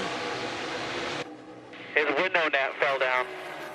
10-4 man, I copied you. If you can, try to grab with your left hand here and just get it latched up top. Don't worry about the back piece, just try to get it latched up top. All right, but just try to maintain it here as much as you can until they start talking to us. If you can, just try to push it down inside the car for now. If we quit, we're going to be screwed. Bar's about almost out of the car. If we lose that, then we're not going to have a brake or a bar to be able to hook to. So that was that driver's side window net. You can see it's back up now, but it was a pretty lengthy pit stop. They took the time to service the car as well for Anthony Alfredo, but he needed some assistance from crew members to get that window net back up. And now the driver who started in the top 12 is now being scored one lap down. Looks like Josh Williams had some issues on the racetrack as well. Misses turn one. There's a little... Oh, he's going to turn around and come back. Also, the 36 car, Preston Pardis, missing turn 7, getting in the grass a little bit. Have to make sure that the grill is clean of any grass or debris there, and he should be fine. One thing about this racetrack, there's a lot of runoffs here. You know, even in yesterday's practice, we saw a lot of drivers have trouble, but nobody hit anything. There's a lot of runoff, a lot of places to go. A little bit of a forgiving road course. Yeah, the only concern is that grass on the grill. We saw that could be a problem for a lot of those guys that did get off the racetrack in practice yesterday. Common here, whether you're on the road course or the oval in Indy. One thing that's not forgiving at the moment is the pace that Austin Cindric is putting down as the leader. 2 seconds over Allgaier, but more importantly, almost 25 seconds over Alex Labbe in 10th. Why that matters, Rick, as we get close to the end of this stage, in about 5 laps, 6 laps, we'll see that green and white checkered. In a perfect world, you would come to pit road before the end of the stage, get your car serviced. When the caution comes out, you'll cycle back to where you want to be, but you're going to lose about a minute, about 60 seconds to come down pit road. So if you're not within 30 seconds the leader, you are going to lose a lap. So we'll have to see if it runs green to there. We've got some report out of smoke from the 8 of Jeb Burton. Yeah, look at the left side rear quarter panels. I'm gonna do a power steering. My power steering's messed up. Oh boy. He got hit in the left side, it looks like. Well, that smoke looks like, I see the damage, but the smoke looks like it's coming out of the left front tire, and he's talking about a power steering issue. So maybe smoke is normally fluid. So I would imagine a power steering line or the pump has broken. Man, that's going to be very, very tough. We talk about the differences between race cars. These big, heavy, overpowered cars, very difficult to run without power steering. It is physically possible to turn the car, but not to be able to run at any sort of pace as you see Jeb off the pace. Steve, you mentioned strategy and stops. We saw in the IndyCar Series a 3-stop strategy work for them. Will we see 3 stops, 2 stops, or potentially even 1 stop here? I think you're probably going to see 2 or 3 stops. Bring it to us when you can. Sounds like the 8's coming to pit road. You have to wonder if he's putting fluid on the racetrack as the smoke gets bigger. The big difference is, Rick, the length of the pit stops. We watch that IndyCar race. Those pit stops happen right away, 4, 5, 6, 7 seconds. It's going to take these NASCAR pit crews upwards of 12, 13, 14 seconds. It's a little awkward here. The driver is away from pit road, backwards. That's backwards from what we'd see a standard NASCAR pit stop. We're going to see the 8s make the right turn here, go directly onto pit road access right there. We're going to talk a lot about this access road. Still no speed. You hear him rev the engine right up. Pit road speed doesn't begin until all the way around the corner at this yellow line. Not a big situation for Jeff Burton with a mechanical issue, but as we see the leaders pit, we got to remember that access road. Remember, Jeb only runs a partial schedule, so it's very disappointing for him not having a chance to run every week and have a mechanical issue. Let's go follow along with A.J. Allmendinger. All these leaders come before the end of the stage. You want to come, Chris? I'll have to create the buffer for you. If 22 gives up the stage, we come in with him. The only one I'm worried about is 22, so Doug, you have to let me know on the 22. Chris Rice there, the general manager of Colleague Racing, talking a little strategy. The race within the race, you heard Chris Rice say, I am racing the 22, which means he feels he has a car he can win, which would be battling the 22. I tell you, another driver doing a nice job. Jeff, your son Harrison in this 20, having a heck of a year, a couple wins. I know he doesn't claim to be a road course racer, but he's taking it easy here early, staying inside the top 10. Oh, more issues for the 36. Yeah, the 36 of Preston Pardis around, but back out onto the track. No caution. 4 laps to go in stage 1. This is how Preston Pardis got off track. Just trying to carry too much speed. Just never could get it slowed down. Around he went. Steve, the pit strategy is tough because these guys are racing for points and they want to get those points, but they also want to position themselves for a better finish of the race. So that's going to be kind of a give and take for these crew chiefs. Yeah, you have to decide who you're racing, whether you think you have a car that can win the race, whether you're trying to gain points in the stages. There's a lot of different, not just strategies as far as the best for your team, but what's your goal? We see the 78 of Vinnie Miller seems to have a right front flat. Now this should bring everyone to pit road. That tire ends up on the racetrack. It could be debris. If I'm one of the leaders, I'm calling my car to pit road right here if I have the opportunity. Yeah, it looks like he's early in his lap as well. So he's got a long ways to go to be able to make it back around. Yeah, oh, there it is. Yep. You're right, Steve. Spotters need to be seeing that. Pit. Tell them to pit right now. Knowing that a caution will be coming out potentially for that debris that's on the racetrack. Yeah, the 22 stayed on the racetrack. Surprisingly, the 18 was on pit road. And now the caution comes out. Oh. Missed opportunity there, Steve. Yeah, I'm surprised Cindric didn't come to pit road as Vinnie Miller tries to limp the 78 back. You see the 19 did get on pit road, and the 16 got on pit road too. We had to confirm that they got on pit road before the caution came out. Okay, so why does that matter, Jeff? Very simply. In a perfect world, you have come to pit road under green flag conditions, anticipating the yellow to come out. You come in, you get your service, you stop. When you return to the racetrack, everyone in front of you still needs fuel and tires. So when they come down pit road under yellow perhaps, you're going to restart in front of them. We see the 16 of A.J. Allmendinger on pit road now. This is a long entry to pit road, so I don't know if he had already committed before the yellow came out. We're going to have to go back and review that. Yeah, that's the key. Marty. And that's what we're going to go check too. They think they did beat the pace car or beat the caution onto pit road. AJ had driven into the top 10 and he drove all the way through pit road, we're being told, so did not stop. So AJ Allmendinger, who had driven all the way into the top 10 here, drives through pit road trying to get on before that caution. And a couple of cars did that. Brandon Jones as well driving through pit road here. All right, so Rick, quick update on the rules. At an oval track, you try to get to pit road before the yellow flag comes out. If it doesn't, you can go down pit road with no penalty. Remember that access road we talked about? AJ probably knew he was stuck, but the problem is there's nowhere him to go. So you're going to see right here, AJ's going to peel off to the right, and you see the light is already flashing red. So just unfortunate timing for AJ. Didn't know if he didn't see it or thought he could beat it. I like the gamble, but the gamble's going to hurt him. And once you commit, which was at that dashed white line, he's on pit road. He can't come back off of it. We were told that by Wayne Otten, the series director, earlier today. Yeah, you're committed. Once you see the car on the left-hand side, Vinnie Miller with the bright orange nose. That's the access road, your entrance to pit lane. And so it will be 2 to go in stage 1. Austin Cindric out front.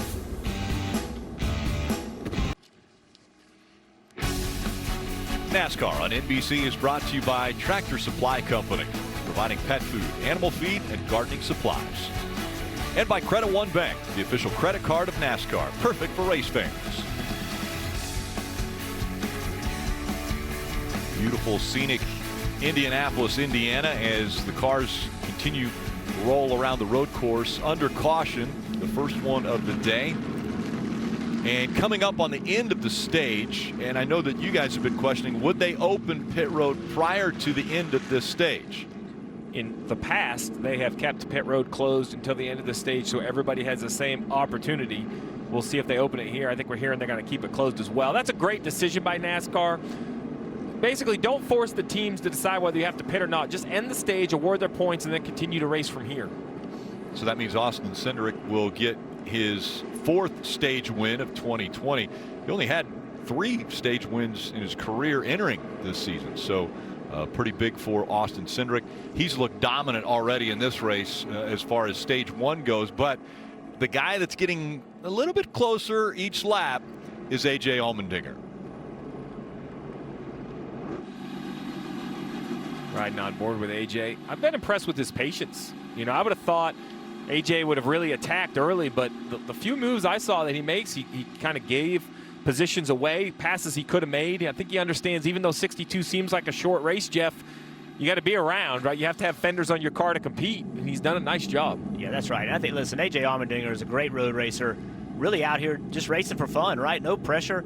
He pitted. We talked about him pitting. What that has done, that's got him back in 12th spot. He was running in 8th. So it lost him 4 spots is what that penalty was for taking the gamble to try to come down pit road. And we asked AJ, what's the difference between IndyCar and Xfinity Series cars on the road course? The biggest difference is IndyCar, it's about half the weight as an Xfinity car, about the same horsepower, but ultimately you got bigger tires, ground effects, so like an IndyCar is sucked down to the ground. An Xfinity car, it slides around, it's big, it's heavy. So put it in layman's terms, think about going on an on-ramp. You're in a street car, got a Corvette, thing's sucked down to the ground, you're matting the throttle, that thing's digging, it's car sliding, good grip off the corner. You get an Xfinity car, it's almost like an SUV, a minivan. Still trying to be aggressive with it, but that car's rolling, it's sliding, the tires are screaming. That's basically what it feels like, the differences between an Indy car and an Xfinity car. Still the same aggression, still just as hard to drive, both equally as fast, but a complete different feel when you're sitting in those 2 seats. Great explanation. Marty. I've never heard an Xfinity Series car compared to an SUV before, but hey, it made sense when AJ explained it to me. Hey, Jeff, you talked about him and the patience coming through the field. He told me that's one key that he has to have. But one thing he comes into this race with is confidence, and AJ will admit that's something he struggled with in his career. So Chris Rice told me that he wants to put AJ in more oval races. He said the thing that gave him the most confidence was winning Atlanta. Finally getting that NASCAR oval win gave AJ so much confidence. And Jeff, you can echo this. I don't care how long you've been driving behind the wheel, you get a win, you get confidence, and that breeds confidence moving forward as well. Winning cures everything, Marty. It just confirms to you that you know how to drive, confirms you have the ability. Confidence for a guy like A.J. Allmendinger, that's going to make him that much more dangerous. Smile on his face, even though he won't finish in the top 10. This will be the end of stage 1, so Austin Cindric will get the win. Points being awarded to the top 10, so Allgaier, Haley, Briscoe, Gregson, Ross Chastain, Harrison Burton, Alex Labbe, Jeremy Clements, and Ryan Sieg all finishing up in top 10. So Penske wins stage 1. That's right, Austin Cindric behind the wheel of Penske's number 22.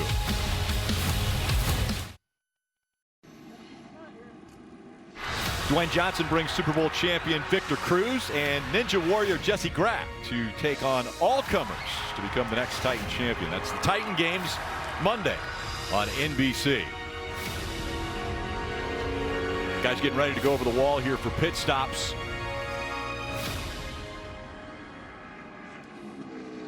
And we'll see everybody with the exception of 2 come to pit road, right, Steve? Yeah, I believe all the leaders are going to come to pit road. A couple cars, the 19 and the 18 already performed service. They'll stay on the racetrack and get that track position. We're also hearing the 16 of Allmendinger, while he rolled down pit road, was caught speeding. So we'll have to see what NASCAR's penalty. That should be tail end. So now it's in the pit crew's hands. If you're this 22 pit crew, Rick, you're just looking for smooth. You have the best car. Just put 4 tires on this thing nice and smooth. Kelly. Justin Allgaier led the first couple of laps here today. He said he's good under braking, but he's losing rear lateral grip.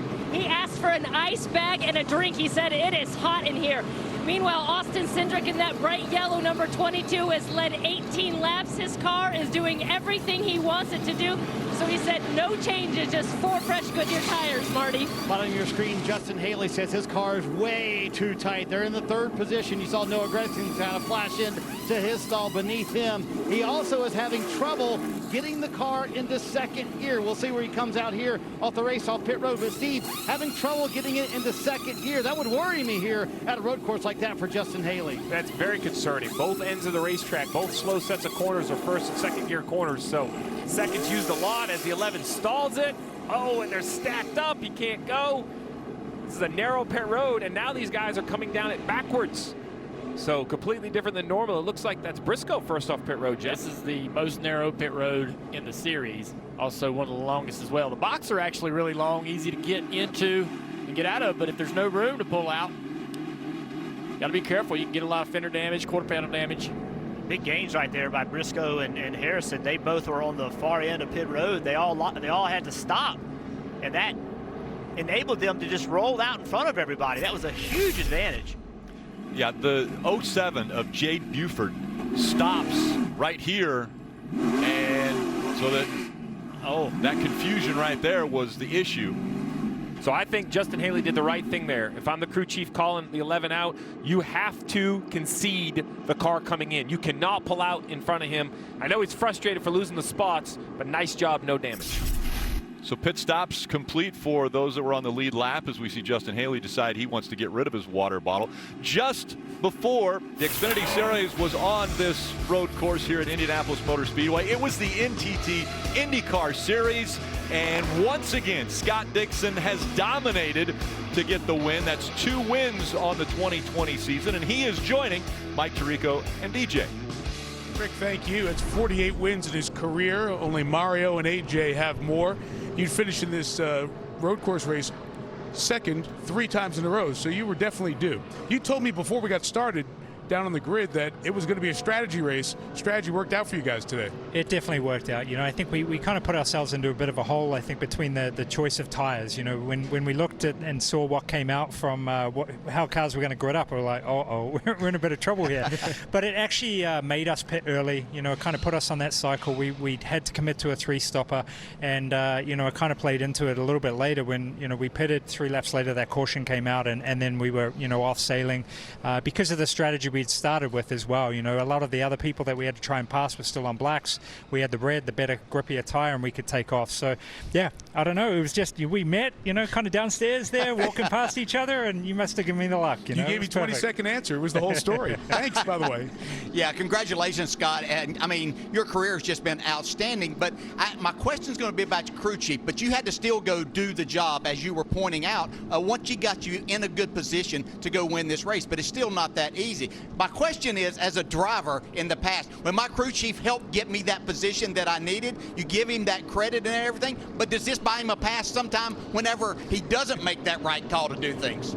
I'll maybe buy him a couple of beers tonight. You know, we'll leave it at that. But no, you know, it's a new team for us. A lot of new, different people. Mike Cannon is first time in this, you know, the PNC back number 9 this year. But it was huge. You know, I think that call between him and Mike Hull and Chip Ganassi, they're all on my stand. So it was, you know, it gets a little bit chaotic, but you know, it's just one of those days that what we picked just worked. You know, and when you get seasons like that, for us now to start the season off with 2 wins in the PNC Bank number 9, man, we got to keep this rolling.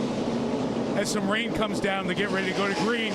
What were you seeing as you were up here watching the last few laps of that first stage? Give me your impression watching the Xfinity cars on the road course. I can't thank, Roger Penske, everybody at NASCAR and Xfinity and the NTT IndyCar Series. How cool is it to see these categories all here on one weekend? There's been a lot about it, a lot of talk about it for the past few years that might happen.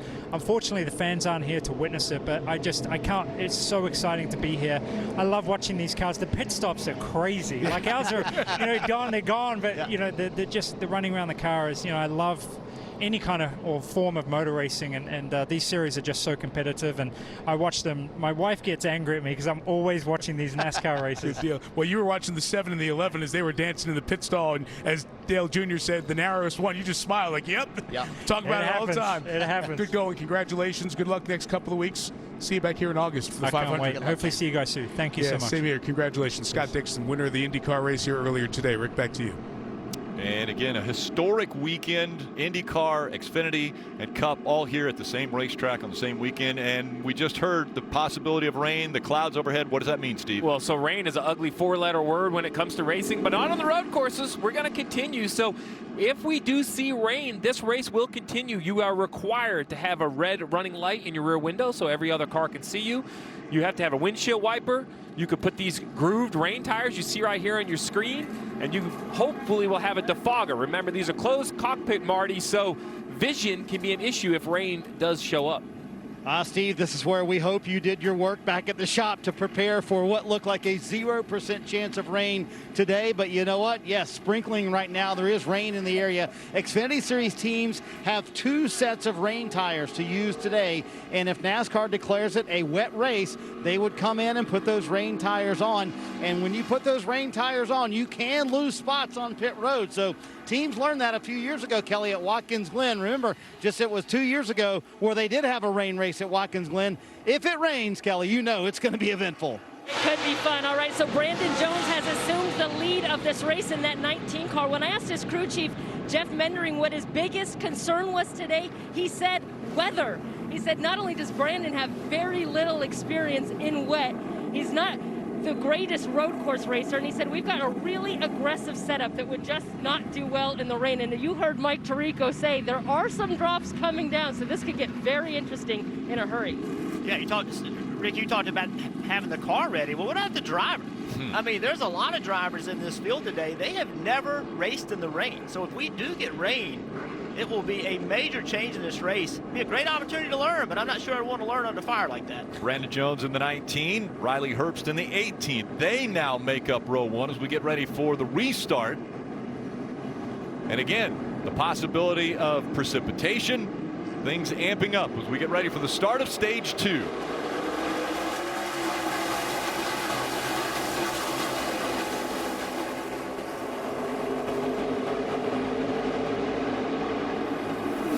Chase Briscoe to the inside here. How aggressive will he be? Chase Briscoe in that 98. Can he take the lead away? He does, and here comes Cindric right behind him.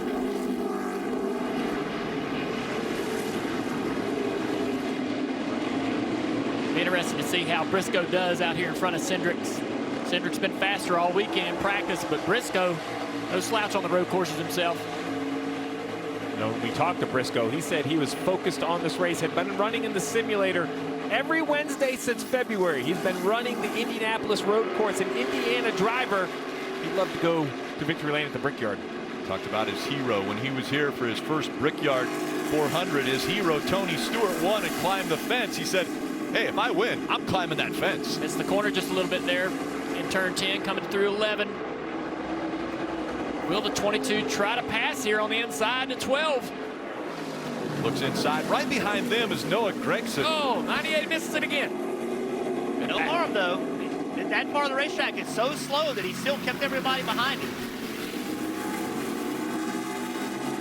That 9 of Gregson told us he looked for wow moments. He wants to lay it all on the line on the track. Well, this could be a wow moment right here if he takes the lead away from these two. But right now, the battle still between the 98 and the 22.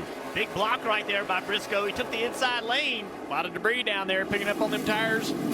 Not going to let Cindric outbreak him.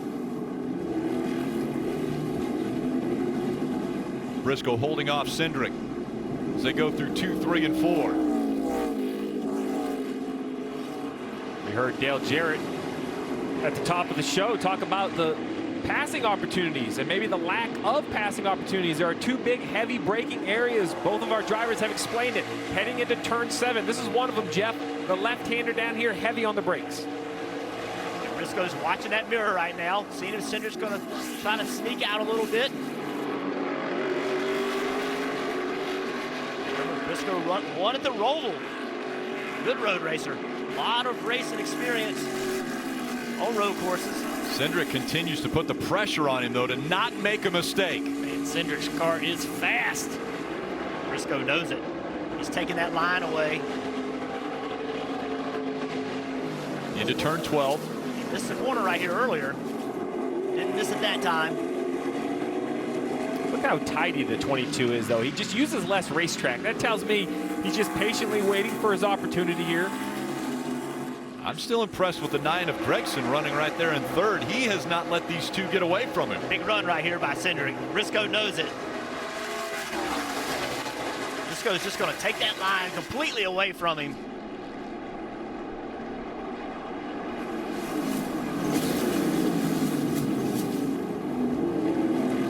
This is the preview, Rick.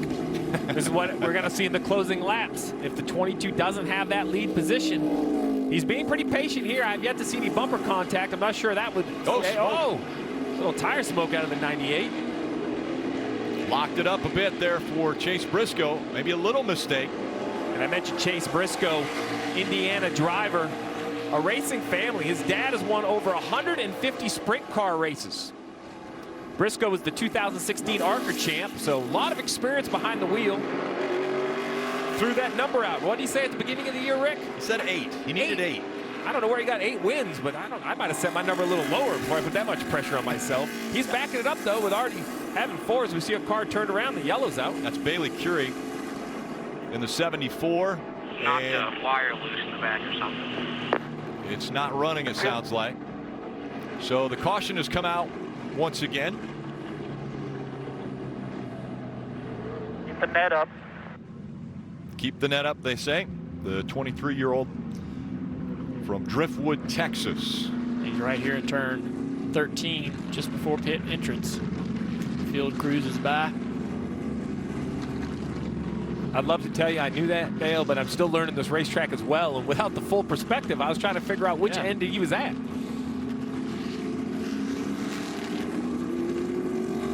And so the crews will get to the 74, probably push him back to pit road. And while we take a quick break on the racetrack, we'll take a quick break here as well.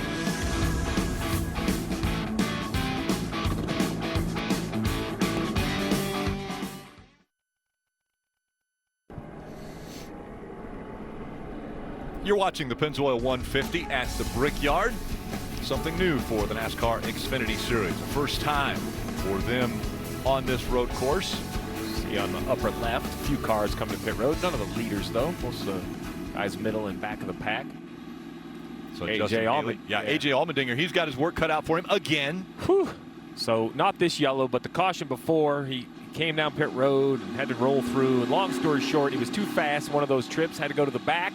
He's recovered so far, back up to 17th, but he's definitely winning the fictional award of passing the most cars. Not the award you want unless, of course, you pass everyone. The right, feel good about it. Yeah, the right one at the end of the race. Let's find out where Rutledge Wood is around this racetrack. Rick, I'm just inside turn 7, and it's a little bit of a misnomer. We said there were no fans here today, and in the stands, that's correct. But around all of these turns, in white, are the corner workers, and every single one of those men and women are huge race fans, so much so that they donate weekends all over the country to help make sure everybody understands, hey, there's a local on this corner, you got to watch out. They're super helpful. We want to give them a little love. And behind me, you might also notice all of the spotters. Now, earlier we saw with the IndyCar race, there were no spotters over here. So here for the NASCAR Xfinity race, there's 3. But I wonder, guys, when they increase the curbing here on turn 7 and change really the whole apex of that turn, is that why they had to add a set of spotters over here? Because IndyCar did not have a spotter here.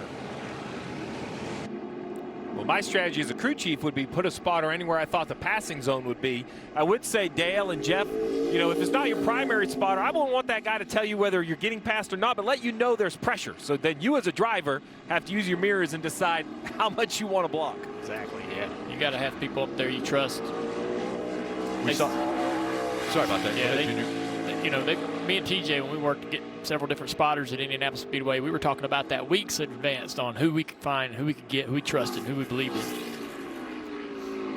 We saw the 07 Jay Buford have an issue on pit road. A little confusion there as Justin Haley was coming out, he was coming in. They stopped.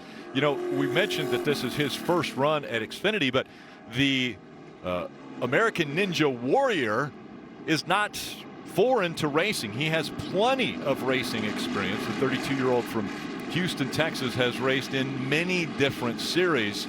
And of course, a couple times he has competed for the American Ninja Warrior. Rick, I think you should do that next. You know I'm 51. I'll video it. I'll video it. Yeah, I'm sure you would. All right, coming back to the restart. Austin Cindric in that fluorescent yellow. Number 22 on the outside. As the green flag waves, it's Cindric and Chase Briscoe as they will have a drag race down into turn number 1. Cindric's getting a lot of help on that outside line down into the braking zone. They go side by side, and Cindric with the advantage as they bottleneck there through 1. Cindric has the lead. Riley Herbst up there in the 18, and here comes Noah Gragson again in the 9. Make a note, what lane do you want to be in for a late restart? That 22, why he's the outside of the first corner. He's the inside for turn 2, Jeff. I actually think that's an advantage to make a pass. Yeah, it looked like that outside lane went really well. You know, Myatt Snyder, big move. I think he's all the way up to like 7th or 8th from that outside lane. Now look at that restart, though. Yeah, they're going to look again at that. Remember what the rules are. The leader of the race has to start. He has to start first. He has to launch before the guy in second. The 98's the leader. Looks like, man, it's hard to say. It looked like the 98 and the 22 went around the same time, but then there's a stumble or something on the 98. The 22 to have an advantage. 22 looked like he backed off, but there was a car behind him right away that wouldn't allow him to back off. Interesting to see how they call that one. So Cindric's still out front. Then it's Chase Briscoe, Riley Herbst, Noah Gragson, and Justin Allgaier are running in the top 5. Hey, y'all talk about Myatt Snyder back there in 9th. Oh, they're posting the 22. We're hearing that NASCAR has penalized the 22 for that restart. So Steve, pass-through penalty for the 22? Have to do a pass-through penalty for jumping the start. Take about 35 seconds or so. You hear Cindric very upset, claims he's being pushed. So, Jeff, you mentioned it.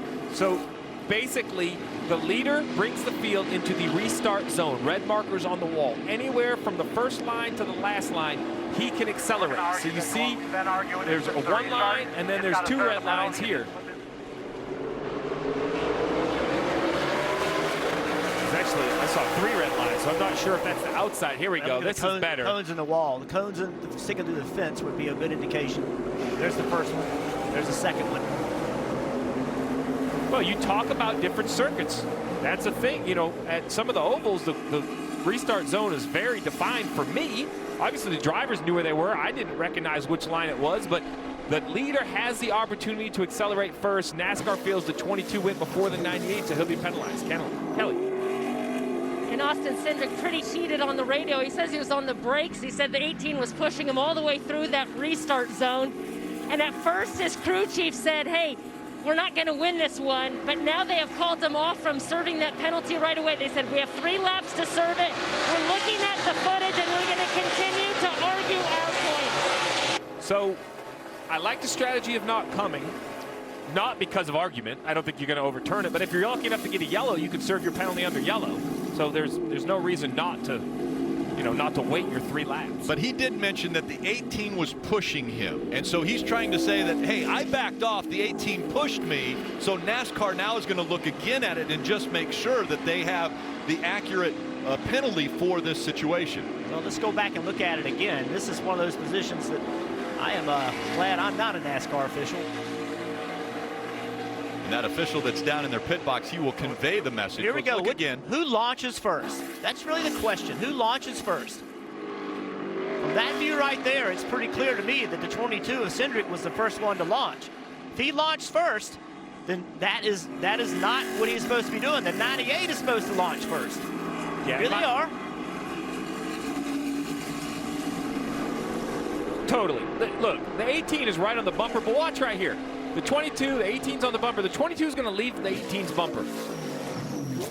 And as he starts to leave the bumper, right there, that's accelerating. That little surge you saw from the 98, that was when the 9 hit the 98. So, but he wasn't going. But I don't know, in fairness to Austin Cindric, I don't know that he could know that. Right. He saw that lurch, just that, little bit of a forward movement from the 9 hitting him, and then he went. So sometimes in racing, just bad stuff happens, and that could have been simply just that. He just saw the 98 move forward, and then he accelerated. Kelly.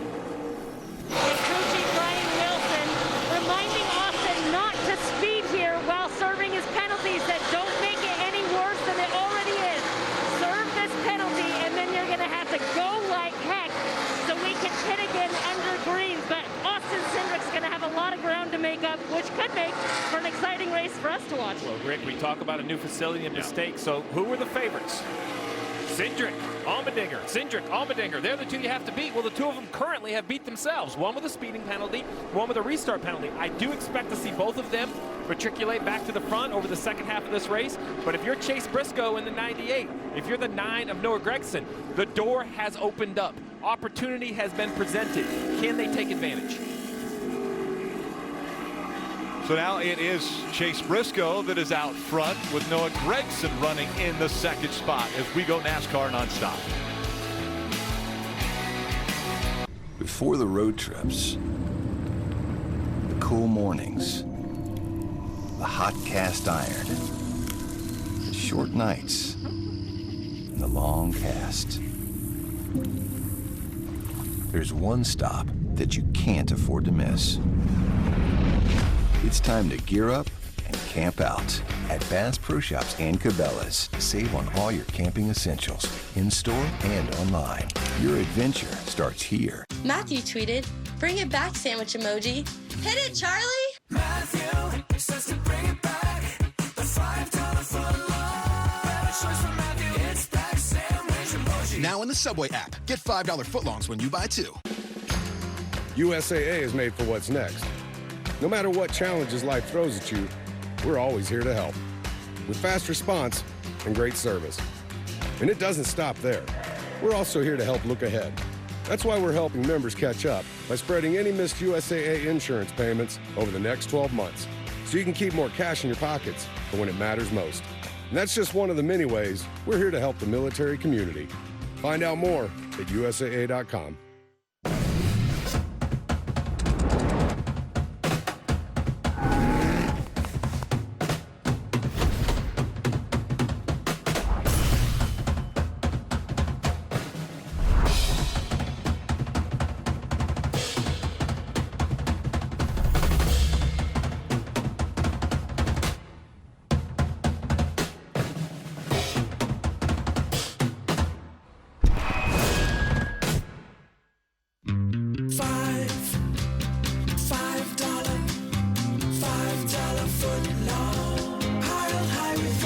They're back. Any footlong is a $5 footlong when you buy 2 in the Subway app. Subway, eat fresh. I am the future, and I am now. How about win at Daytona? I am a face you may not know, with a number you may not know. Ross Chastain back on Algar. But you will. Trust me, you will. I am going to make sure my name will be the one you'll remember forever. I am the NASCAR Xfinity Series. I am NASCAR. Here, to be a hero, you've got to be the hero. Like top-ranked Ninja Warrior Jesse Graff. Jesse's tearing through this course. I'm here to conquer the impossible. The Titan Games, Monday on NBC. Peacock, NBC Universal's new streaming service, is filled with hit movies, current shows, sports, news, and exclusive originals. you can watch for free and upgrade for more. Join the flock at peacocktv.com. Still up front, it's Chase Briscoe, followed by Noah Gregson, Allgaier running in the 3rd position. Riley Herbst is 4th. And Justin Haley right here as we ride along with him on the leaf filter gutter protection on board. Haley running in the 5th position right now. You see 18 car Riley Herbst locking that left front up. Crew chief said Riley didn't have a lot of experience road racing, but he's doing really well right now, running 4th. Haley's been running really good all race long. He's gaining a lot of speed and knowledge and understanding from A.J. Allmendinger, his teammate. A.J.'s been helping them dial these cars in as they plan to come here and get the setups worked in and unloaded really fast. All team cars for Carl Eager running quick this weekend. Chastain as well right there behind these guys. Justin Haley has 2 wins in NASCAR's upper divisions. Surprisingly, only one of them from the Xfinity Series. The other one is from the Cup Series. He got a win at Daytona on a rain-shortened race. Take a look at Xfinity Series teams wins. And Colleague Racing, right there 3rd on the list behind Joe Gibbs Racing and Stuart Haas Racing. You would say behemoths of the teams. And then Colleague Racing just started up recently, has had a lot of success. Marty? Justin Haley in that white number 11 leaf filter Chevy. And yeah, Rick, you talk about those wins. 1-year anniversary of their first ever win is today. So Justin, big fire out of Brandon Jones. The 19 off into the grass. Flames were rolling out from underneath that car. A lot of oil. You see on the racetrack, right behind him in that track. A lot of oil on the racetrack. Turn 9 here. He climbs out of the racetrack, out of the race car. He's running 9th. The fire suppression systems on these cars, very impressive because we saw the flames rolling out from underneath that car. Look at the back tail, the discoloring. That tells me there's fluid, probably oil all over that. Kelly. And Steve, you tell me if this could be related, but a handful of laps ago, Brandon came over the radio and said it feels like the car does not want to stop when I use the brakes. He says, I have no faith in them. Interesting. I don't know if they are related or not, but maybe it was a mechanical failure that caused an oil leak. Maybe it's not an oil fire. Maybe it's a brake fire. Maybe brake fluid caught on fire. The discoloring on the back could be just from the burnt paint. We're seeing the AMR safety team right there helping out Brandon Jones. Brandon's had a rough couple weeks. Won that truck race a week ago in Pocono, then wrecked the first lap of the Xfinity race. Looking for a little bit of a bounce back here. Fortunately for him, though, got that win early in the season to lock himself into the playoffs. But let's see what's happening here on board of the Nutrien Ag Solutions car. 9 to go, correct? 9 to go. See fluid Yeah, all over the camera here. He's got big problems with. You saw the 20 behind him. He was also very loose following the 19. Wow. Wow. Yeah, so all that discoloring on the tail was from the fire. You see it wrap up around. That's how the air works out from underneath the back of these cars. I think Kelly might be onto something. I wonder if he didn't have a brake failure, if that's not brake fluid or something catching on fire, Jeff. You know, oil, you would think it would keep burning or burn more. There's a ton of oil, 5 gallons of oil in these race cars. That seemed like a pretty quick flash, like maybe it was more the amount of brake fluid.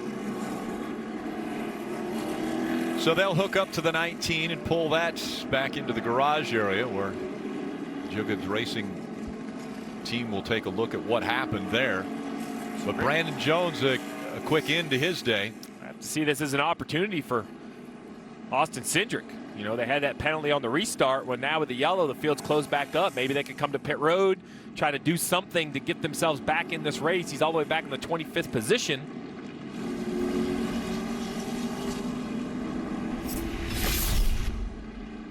You can see right there under braking, he missed his marks and then never got going again.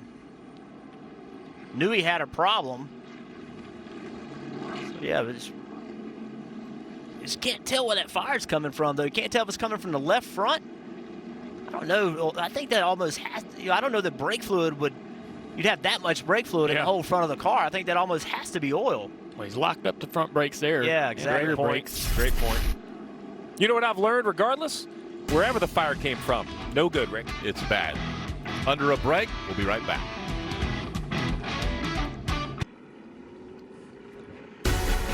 And the safety crew just getting the 19 towed back through the grass. And while they're doing that, we'll go to Rutledge Wood.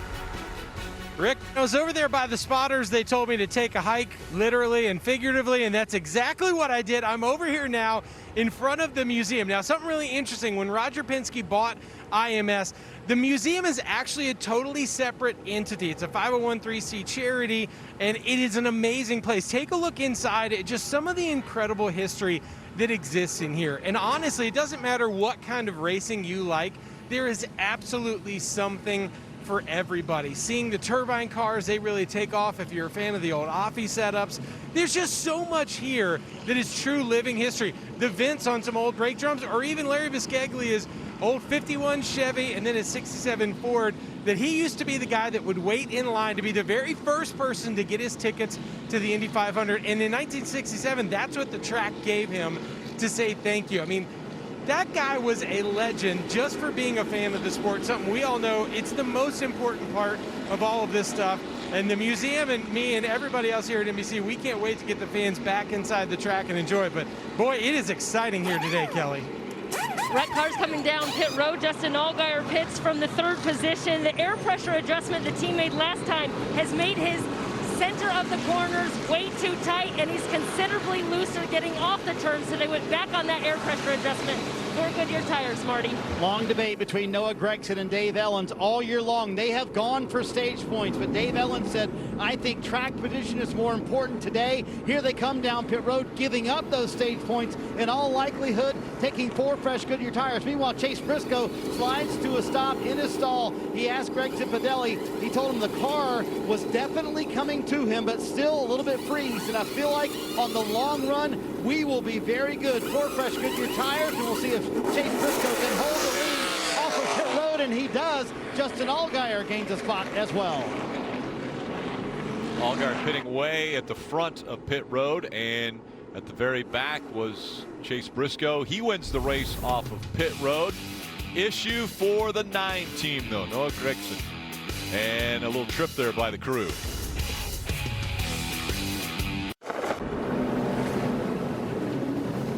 It's going to be a short sprint to the end of stage 2 here in Indianapolis, and a jumbled up lineup. Everyone did not come to pit road. We have Sieg, Annette, Brandon Brown, Josh Balicki on the front 2 rows on old tires, trying to steal some points at the end of the stage, while the faster cars, the 98 of Briscoe, the 22 of Cindric, Allmendinger, the guys we've seen have speed, will be mired back in the field. This one's going to be crazy, Rick, heading down to turn 1. Getting ready to come back for the restart. It will be 2 to go in stage 2.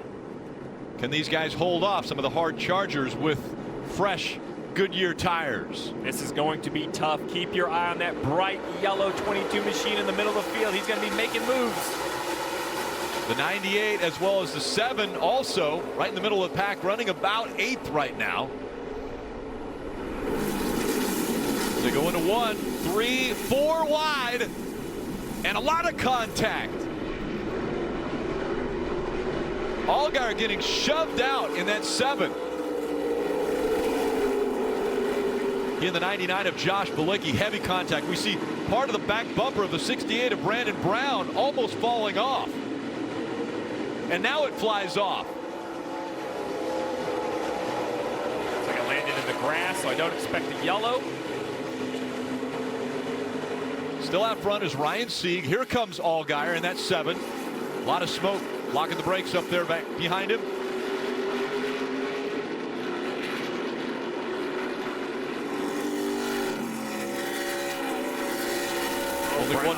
One more lap to go.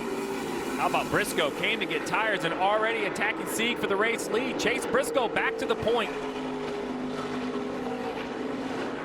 Sieg stayed out, one of those drivers around that playoff bubble, trying to get some stage points here. Hang on to that 2nd place spot. That'd be a big deal for that team. Remember, Briscoe's coming from 7th to take this lead. So Briscoe, Sieg, and there you see the 9 of Gragson off into the grass. all that work he did. Now he's got to go back and get all those spots back.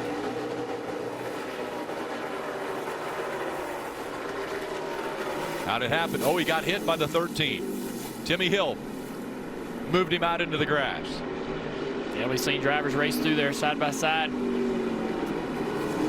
It's like Noah missed the corner. Timmy went to the inside there.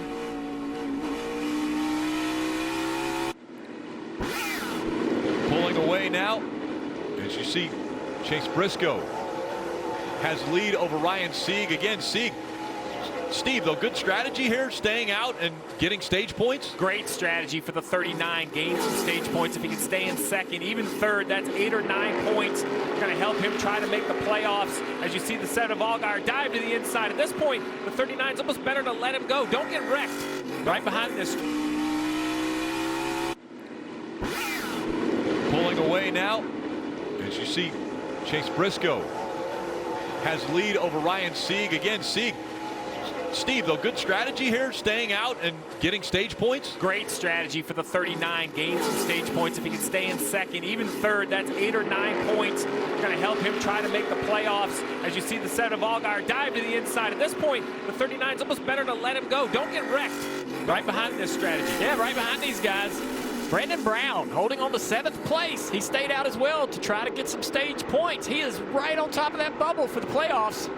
I didn't think he could hold into the top 10, but he's proven me wrong. Even with the tail knocked off this 68 car right here, Brandon Brown doing a nice job. And Steve, is that a required part for these guys? Will they have to come and put that back on? That is a required part at all the high-speed ovals. We'll see what NASCAR rules here at the road course, whether they'll allow him to continue like they would at a short track, or whether they'll require him to put it back on.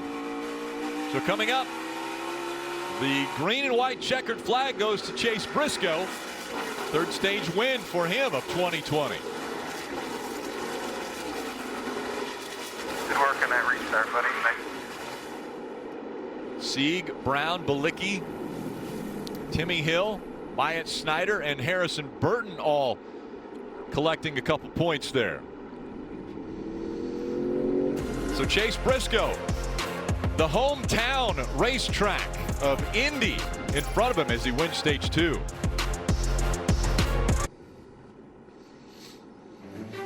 The famed Yard of Bricks tomorrow. The Cup Series returns to NBC. Race coverage from the Brickyard begins at 4 p.m. Eastern. Rick, it's been a historic weekend here at Indianapolis with IndyCar and NASCAR sharing the same track. So we figured let's do a little comparison. IndyCar, NASCAR, a little bit more expensive to run the NASCAR series. The 2 cars, though, very different. Top speed of an IndyCar around 240 miles per hour, while a NASCAR race car sees around 200 miles per hour at times. Much shorter. The IndyCar only 40 inches tall versus 54 inches the roof height. This is the big difference in my mind, though, the weight. Almost half the weight for the IndyCar now with the new aero screen. They were completely open cockpit. Now they have that safer aero screen. And as we know, a full-body stock car, a closed cockpit area, which is usually a temperature thing. We've had that temp inside Haley's car. You see about 110 degrees.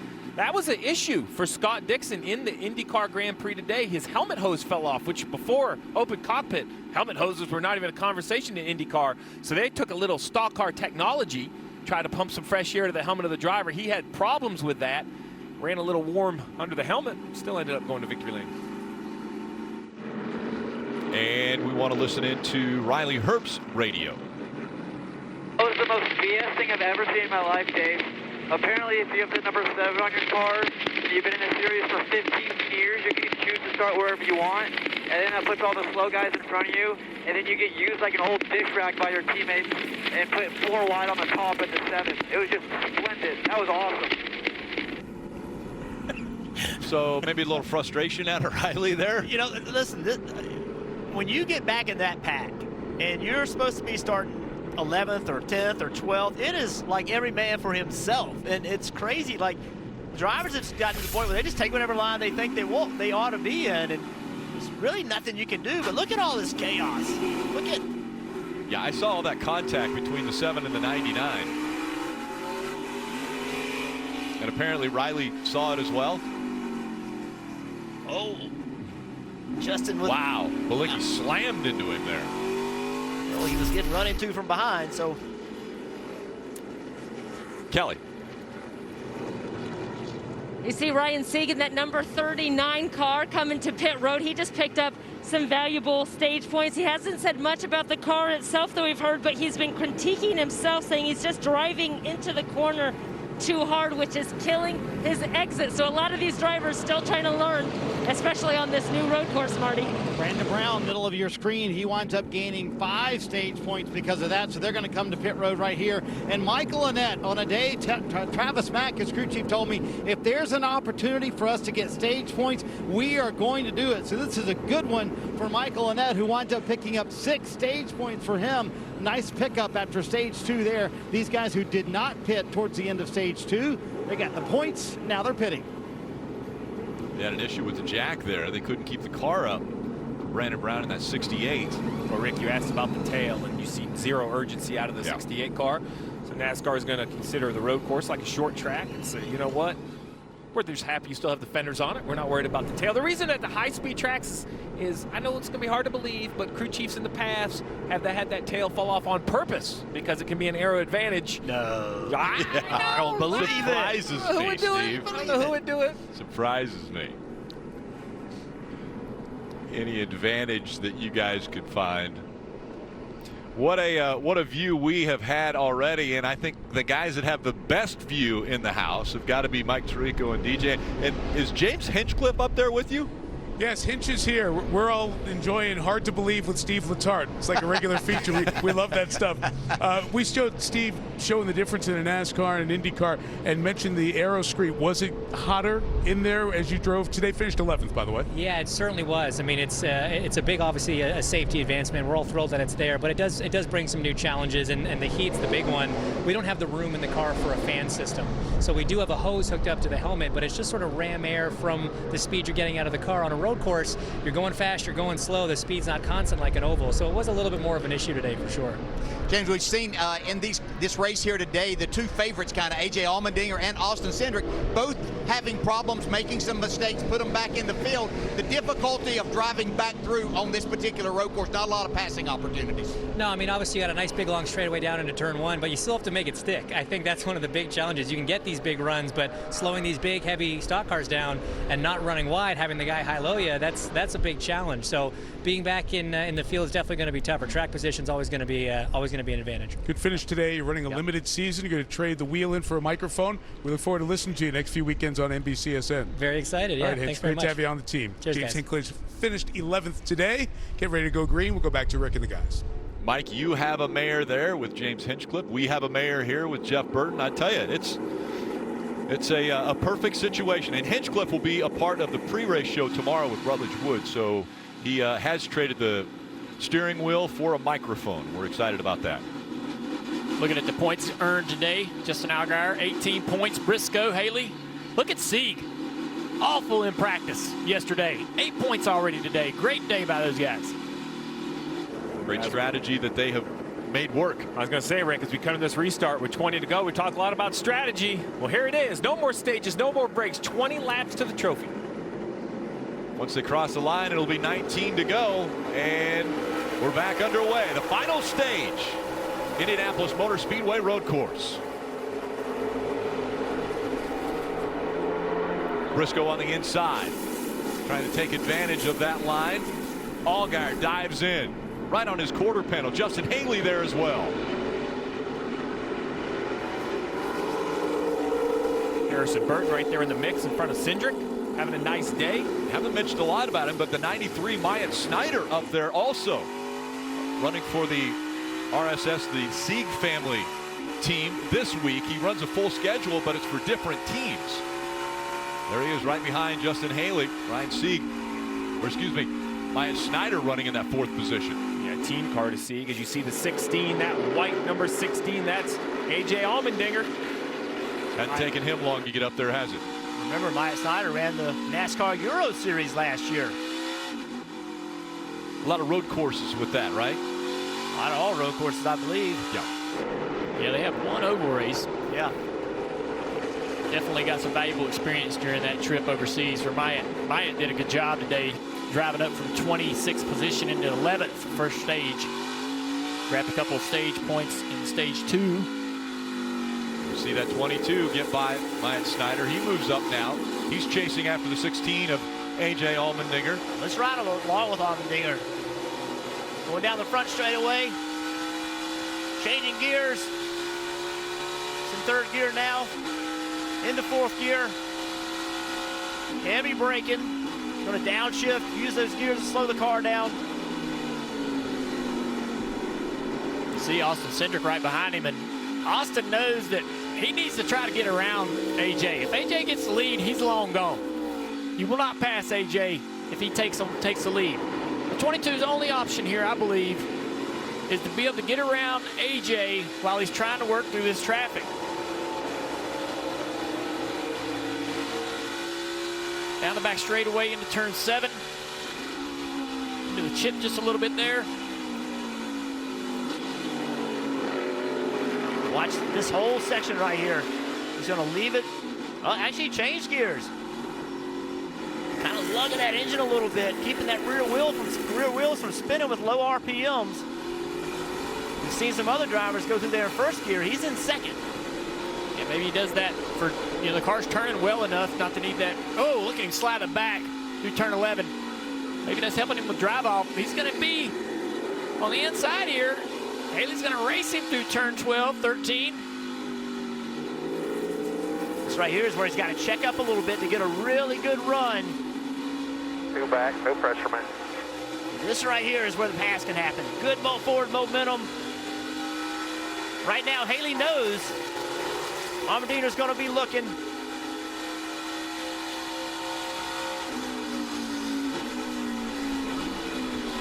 Haley drives in deep with him.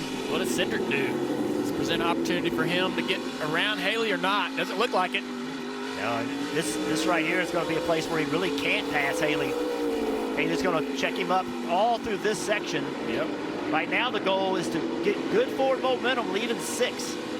So right here, back up just a little bit, and then big run right here to try to beat him into 7. But Haley, really good speed off of 6. We're going to see it all on nonstop. More racing action.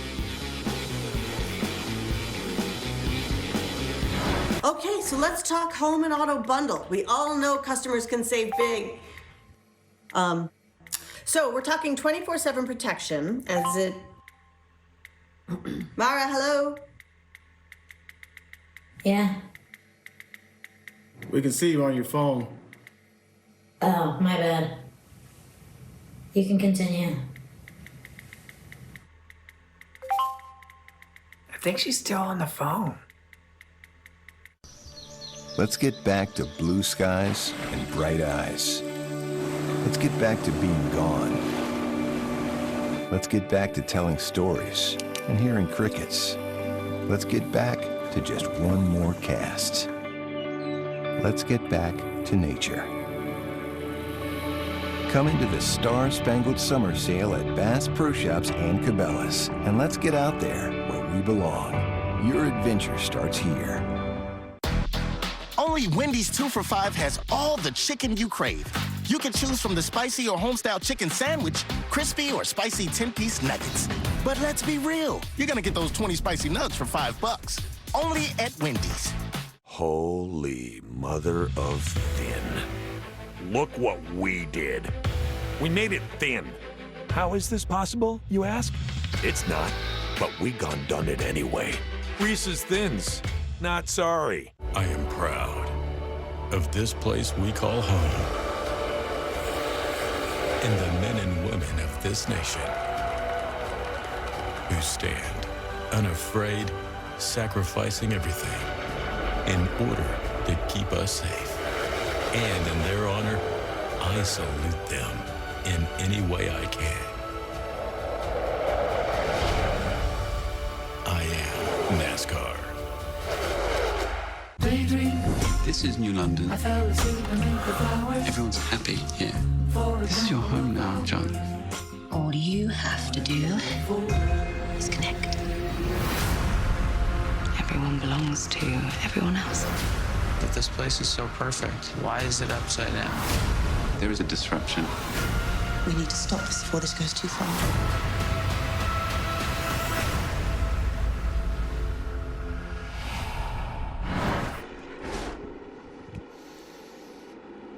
closing in on just 14 laps to go in the Pennzoil 150 at the Brickyard.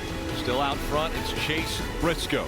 Kelly. And Justin Allgaier about a second behind Chase Briscoe. Remember, we talked about it at the top of the show. Tomorrow, Justin will be filling in for Jimmy Johnson, who has been sidelined since testing positive for COVID-19. So this could be, though, the perfect doubleheader for Justin. We've talked about his road course prowess. He's a 3-time winner on road courses here in the Xfinity Series.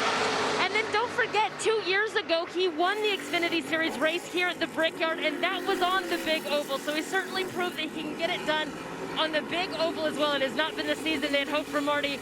They're looking for this weekend to be the time they turn things around with the 17. And he's trying to hang on to that second position as A.J. Allmendinger stalks him up front. Chase Briscoe and asking Greg Zipadelli and spotter Tim Fedewa, what do I do? Run hard, save tires. Here's the radio conversation. Mike, I don't know if we need to push harder, or I don't know. I think we're going to need the tires at the end here. I agree. I'd like to open it up a little if we could on that 22, but then I'm afraid we won't have tire at the end.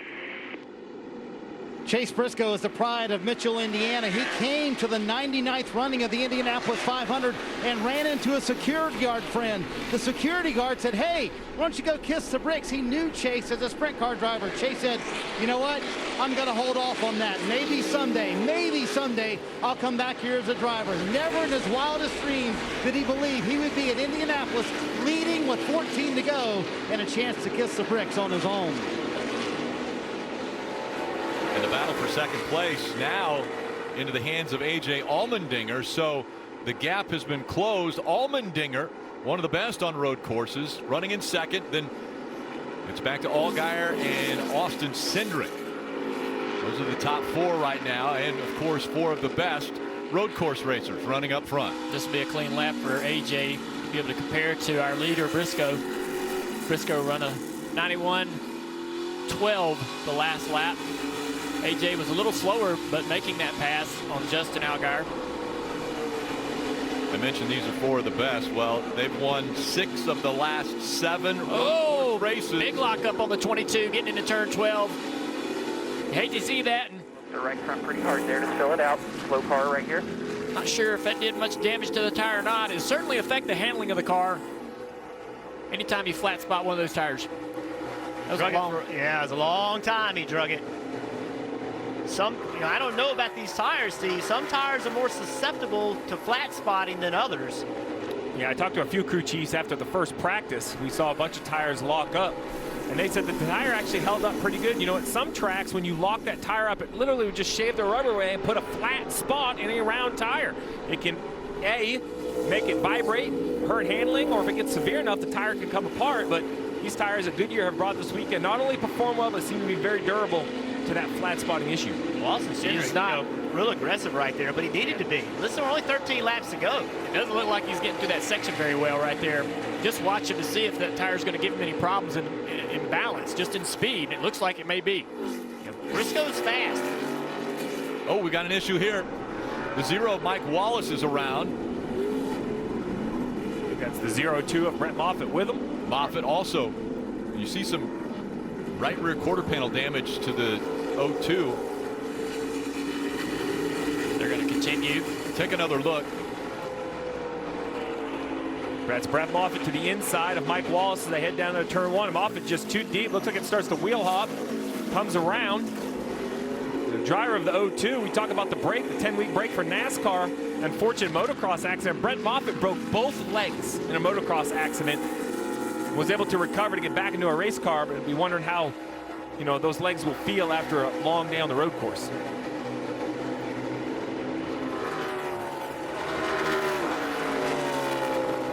And so a little bit of gap there between the 22 and 7 now, as it looks like Austin Cindric has felt it out to see if he has a flat spot on that right front. Go a little bit further back here in the lineup as we go back to Harrison Burton. And Harrison Burton currently running in the 8th position. Right behind him, Riley Herbst, as we look at the Toyota driver update. Brandon Godovic in the 14th position. I would say Harrison and Riley, their main goal here today is obviously stay on track, get good finishes, but continue to improve your road course ability. You know, Harrison's in the playoffs, so he'll be going to the Roval. He's going to have to perform in the playoffs on the Roval, so having that road course experience and continue to improve will be really important to his championship hopes. And we're going to go NASCAR nonstop once again. You won't miss a thing as Briscoe trying to hold off Allmendinger.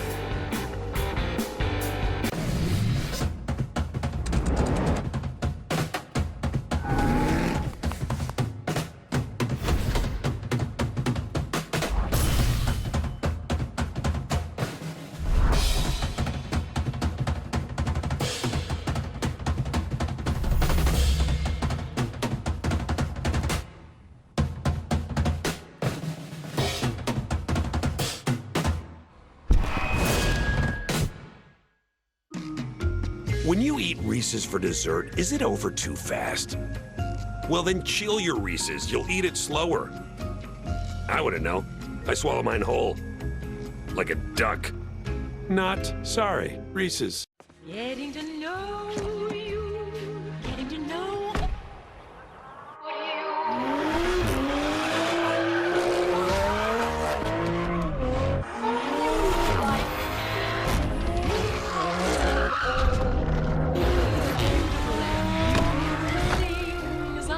Get to know the 2020 Supra. Now with 0% APR financing for a limited time.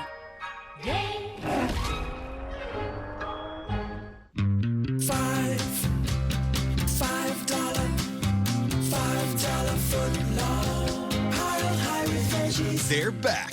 Any footlong is a $5 footlong when you buy 2 in the Subway app. Subway, eat fresh. Hey, can I go? Hold on one second. Sure.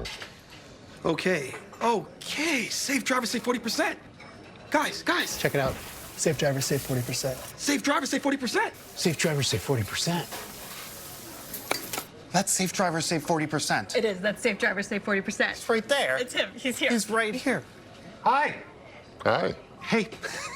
That's totally him. That's him. That's totally the guy. Safe drivers do save 40%. Click or call for a quote today.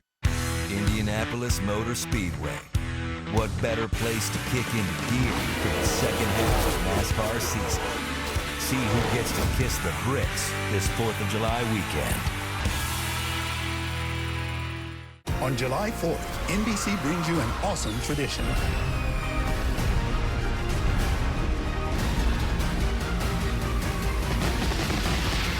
Macy's 4th of July Fireworks Spectacular, live on NBC. Saw the caution on NASCAR Nonstop, the 44 Tommy Joe Martins putting a lot of fluid down on the racetrack, the smoke coming out. We saw an axle that was on the front stretch, so obviously an issue there.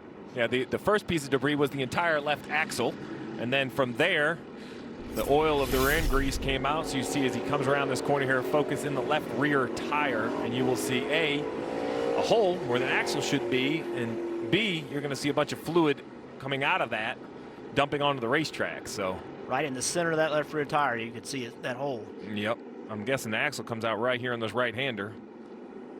Yep. So, and to be clear, that's on the front straightaway. Yeah. So he has gone all the way around the racetrack with the rear axle cover off of the rear end, which means that rear end grease could be everywhere.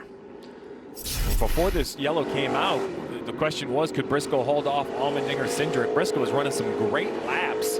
You know, we always talk about road courses being a track position race, but guys, you know, Noah Gragson came and put tires on, and he drove through the field all the way up to 6th position. So, Marty, the question has got to be pondered by these leading crew chiefs. Do you need tires for this short sprint to the finish? Yes, Steve, you look up the playbook for the crew chief with the 9 to go, what in essence is going to be when they come back to the line, and what's looking like a very long cleanup. It would tell you, right, stay out. But they all saw what Noah Gragson did, and you're talking about almost 3 seconds of fall off in 20 laps. So that's been a while since they've been on pit road here. So I think these leaders are going to wind up coming down pit road. What would you do, crew chief? Oh, I'd stay on the racetrack. There's no doubt in my mind. Of course you would, If I'm Steve, Chase right? Briscoe, A.J. Allmendinger, or Austin Cindric, there's no way I'm giving up those front 2 rows. We saw the chaos. I mean, they somehow worked it through those corners when we had the 7 car over the curbs and 2 and 3 wide, beating and banging. That's only going to continue. We're not sure these last 8 or 9 laps will even be under green. We could see another yellow. There's no way I'm giving up track position at this point. There's 30 cars in the lead lap. Yeah. So even if you're running 10th, 11th, 12th, it'd be hard to pit from there as well. It's just so many cars still in the lead lap. It makes that decision way more difficult. Okay, so we see the guys getting a little breather there. We'll take one as well. I want to talk, Junior, a little bit about what's coming up July 15th on Peacock. It's Lost Speedways. It seems like you've been traveling around the country. Yeah, we have. I've been very passionate about abandoned racetracks for over a decade and wanting to make a TV show about them and to learn about them. NBC's been able to help me do that, and you'll be able to watch Lost Speedways on Peacock, which is the new streaming platform for NBC on July 15th. We're really excited about it. Can't wait to see what people think about the show. We've been dreaming about making this for many, many years, and here it is. We saw the King on there. Quite a few I wouldn't want to say old-time drivers, but a lot of guys that raced on racetracks that are no longer even in existence. Yeah, some of these tracks I didn't even know about, and we go in there and we learn about the legends that raced on them from those guys, and we also learn about what those tracks meant to those communities. Very fun. Let's go to Rutledge.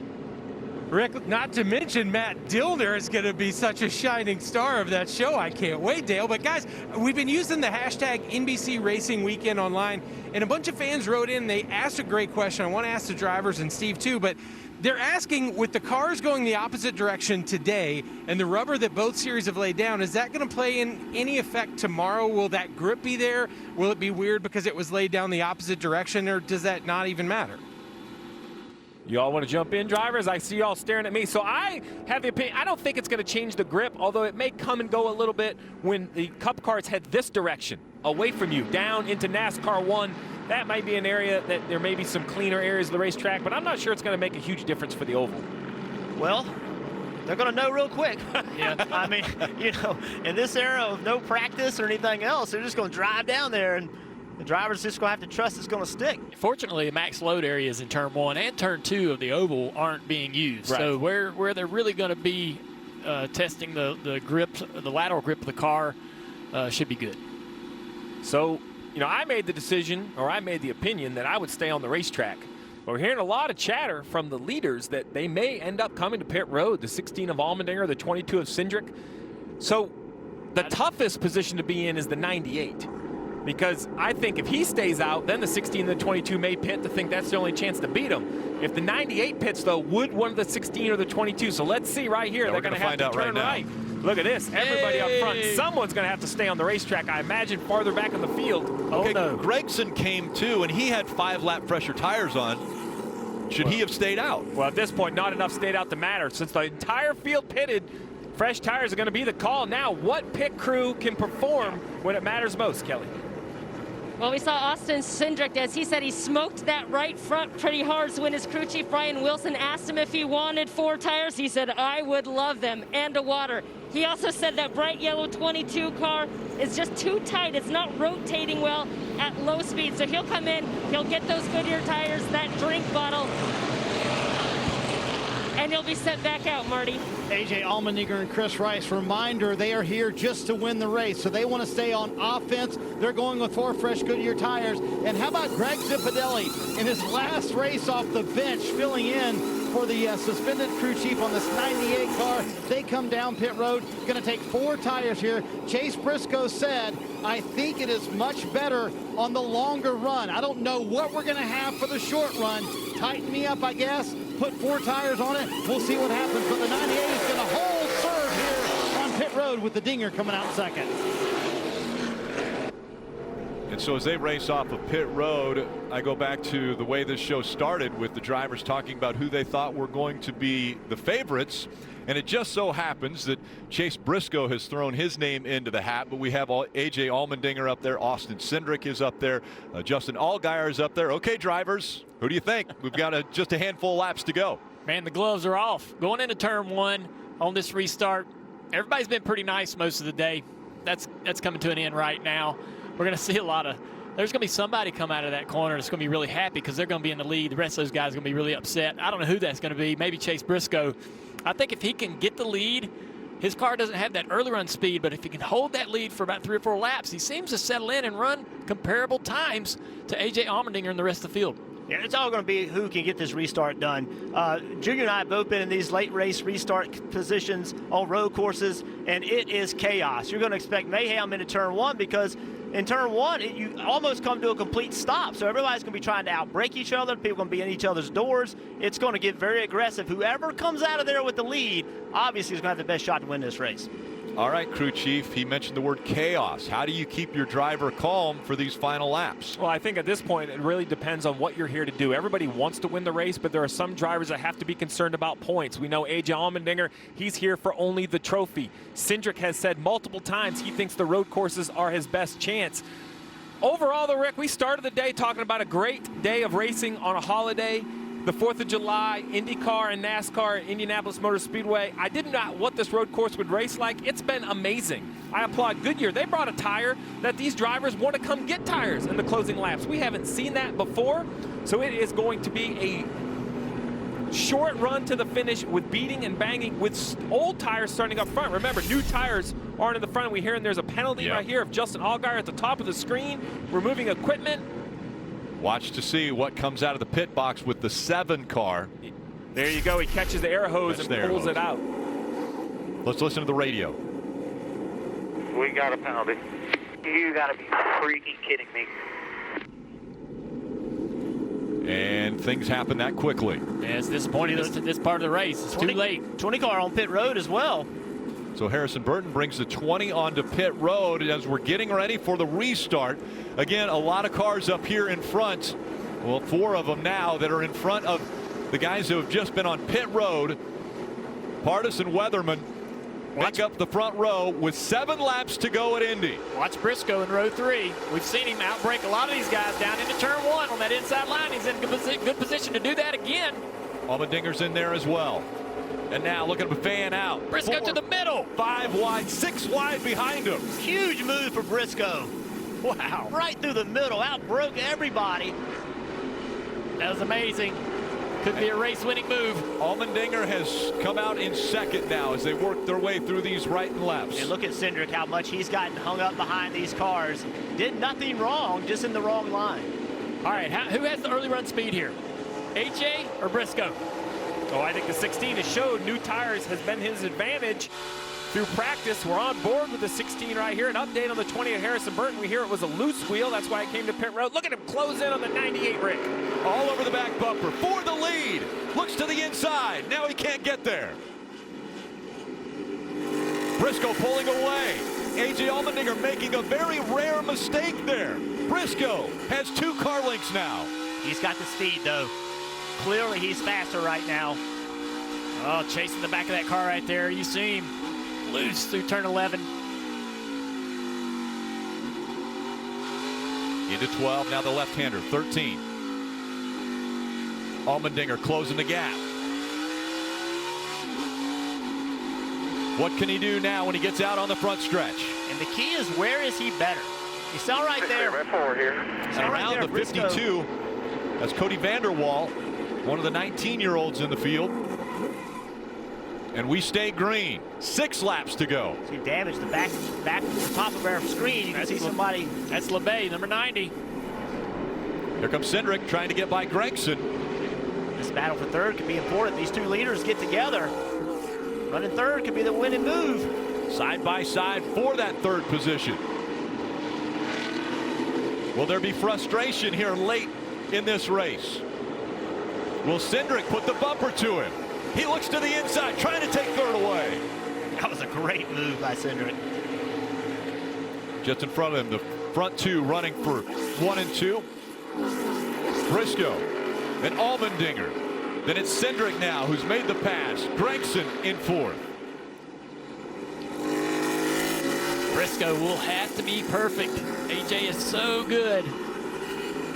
That looks like the area of the track where the 98 is actually a little bit better. That 7, 8, 9 complex of corners. It seems like the other end of the racetrack, I think Allmendinger's better. The car we're on board with now. Better is one thing, passing's another. Allmendinger has to get better in one of these corners leading to a straightaway.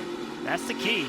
Making lap time is one thing, but passing is another. You saw right there, Allmendinger, back of the car wasn't hooked up, so that let Briscoe get a big gap on him in this braking zone. So nowhere close enough. A lot of horsepower here on the track right now, and, well, they're going to continue on. The Breeders' Cup Challenge Series will be on following this race. And we see still that battle for the lead. Briscoe still has about a 2-car length lead over A.J. Allmendinger in the 16. As we watch this battle for the lead, Justin Allgaier has battled all the way back up to 11th after that penalty with the pit equipment. So a great car for the 7. I think it's going to be too little too late, but he should be able to get back in the top 10, recover. So Allmendinger went through that section really well, closed the gap.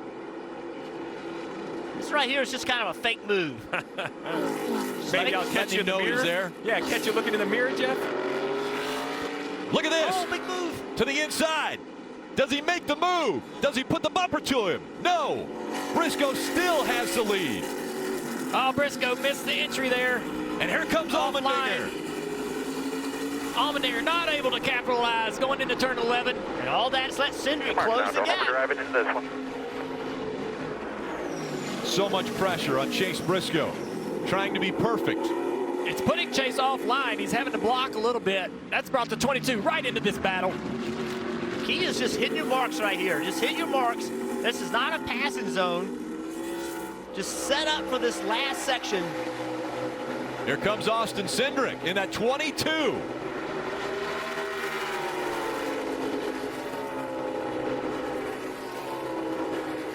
More blocking here by Chase down into the braking zone of turn 1. 4 laps to go. It's great racing. The 3 best drivers, the 3 fastest cars all weekend, right here battling for the win. You see right there, Briscoe gets offline just a little bit. But now Allmendinger, his job just got more difficult. Because if he makes a mistake trying to make the move, Cindric's there to take that second spot. So now Allmendinger's got to be more selective in when he makes his move. And he didn't get a run there through 5 and 6 to set up a pass here down in 7. But man, we've seen him put the pressure on Briscoe. This is where he's strong. Oh man, he's right on him. So Briscoe's got a block right here on the right side. Now just get on line. It's not a passing zone here. Just get yourself lined up. Oh, Briscoe misses the corner. He missed it. That's the part where you didn't need to miss it because it's just not a passing zone. Just shows you how hard they are pushing right to the limit now. Can Cindric put the pressure on AJ? Look at him, he's aggressive with the bumper of that car. He's gonna dive in, contact. More contact as they come across the racetrack to set up for turn 14. Briscoe's praying for more contact. It's brought him back into the race. Remember what Cindric said. With not knowing what the schedule is going to be in the future, this road course means that much more to him. He's so good on the road courses, he needs his win here.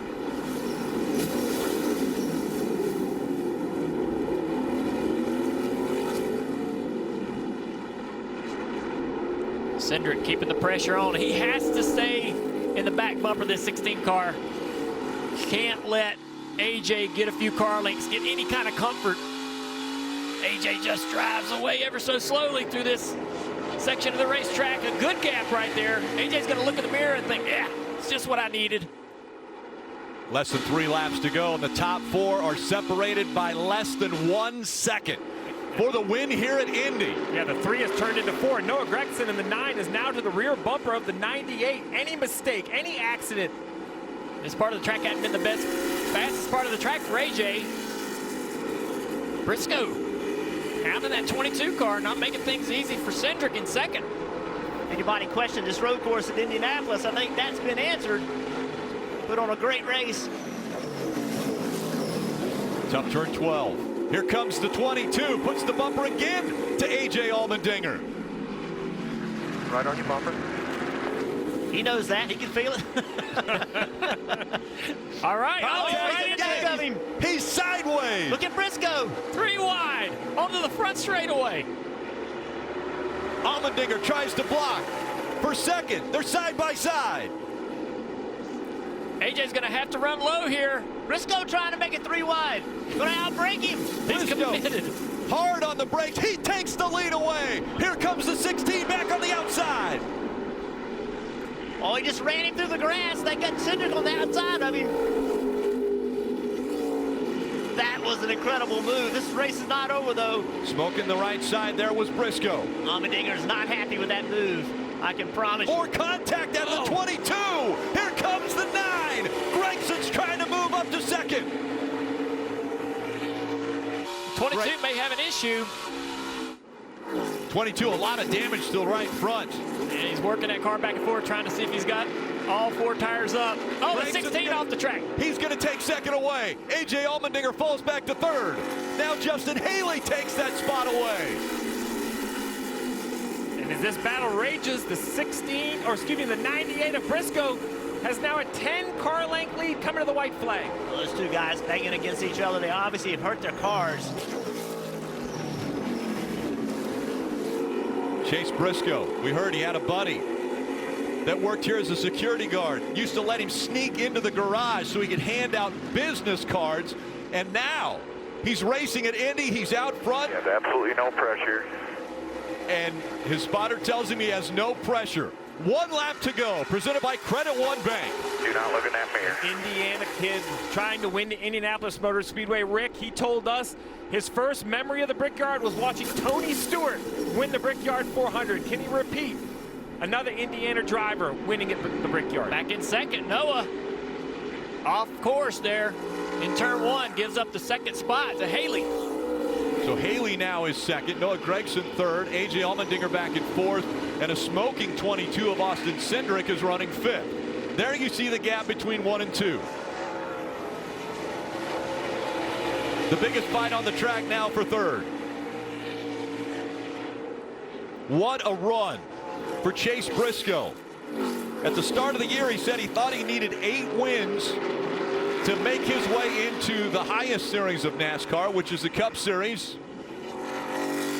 He has 4 wins already, looking for win number 5 today, and it could be one of the biggest.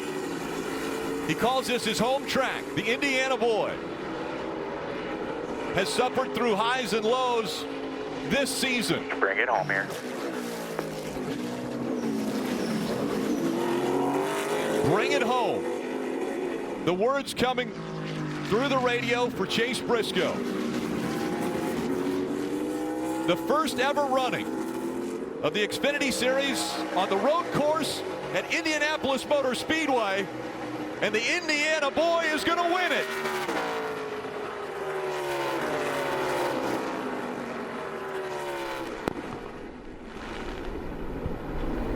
No burnouts on the bricks.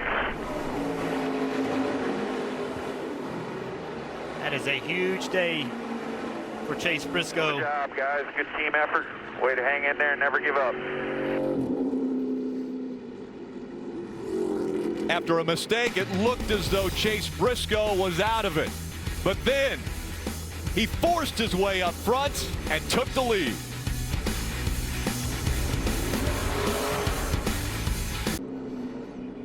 Xfinity Series racing coverage on NBCSN will return Saturday, July 18th from Texas Motor Speedway. And as we just saw, the best racing is now. The celebration that he is getting so good at underway here at Indianapolis Motor Speedway. Chase Briscoe, his 5th win already in 2020.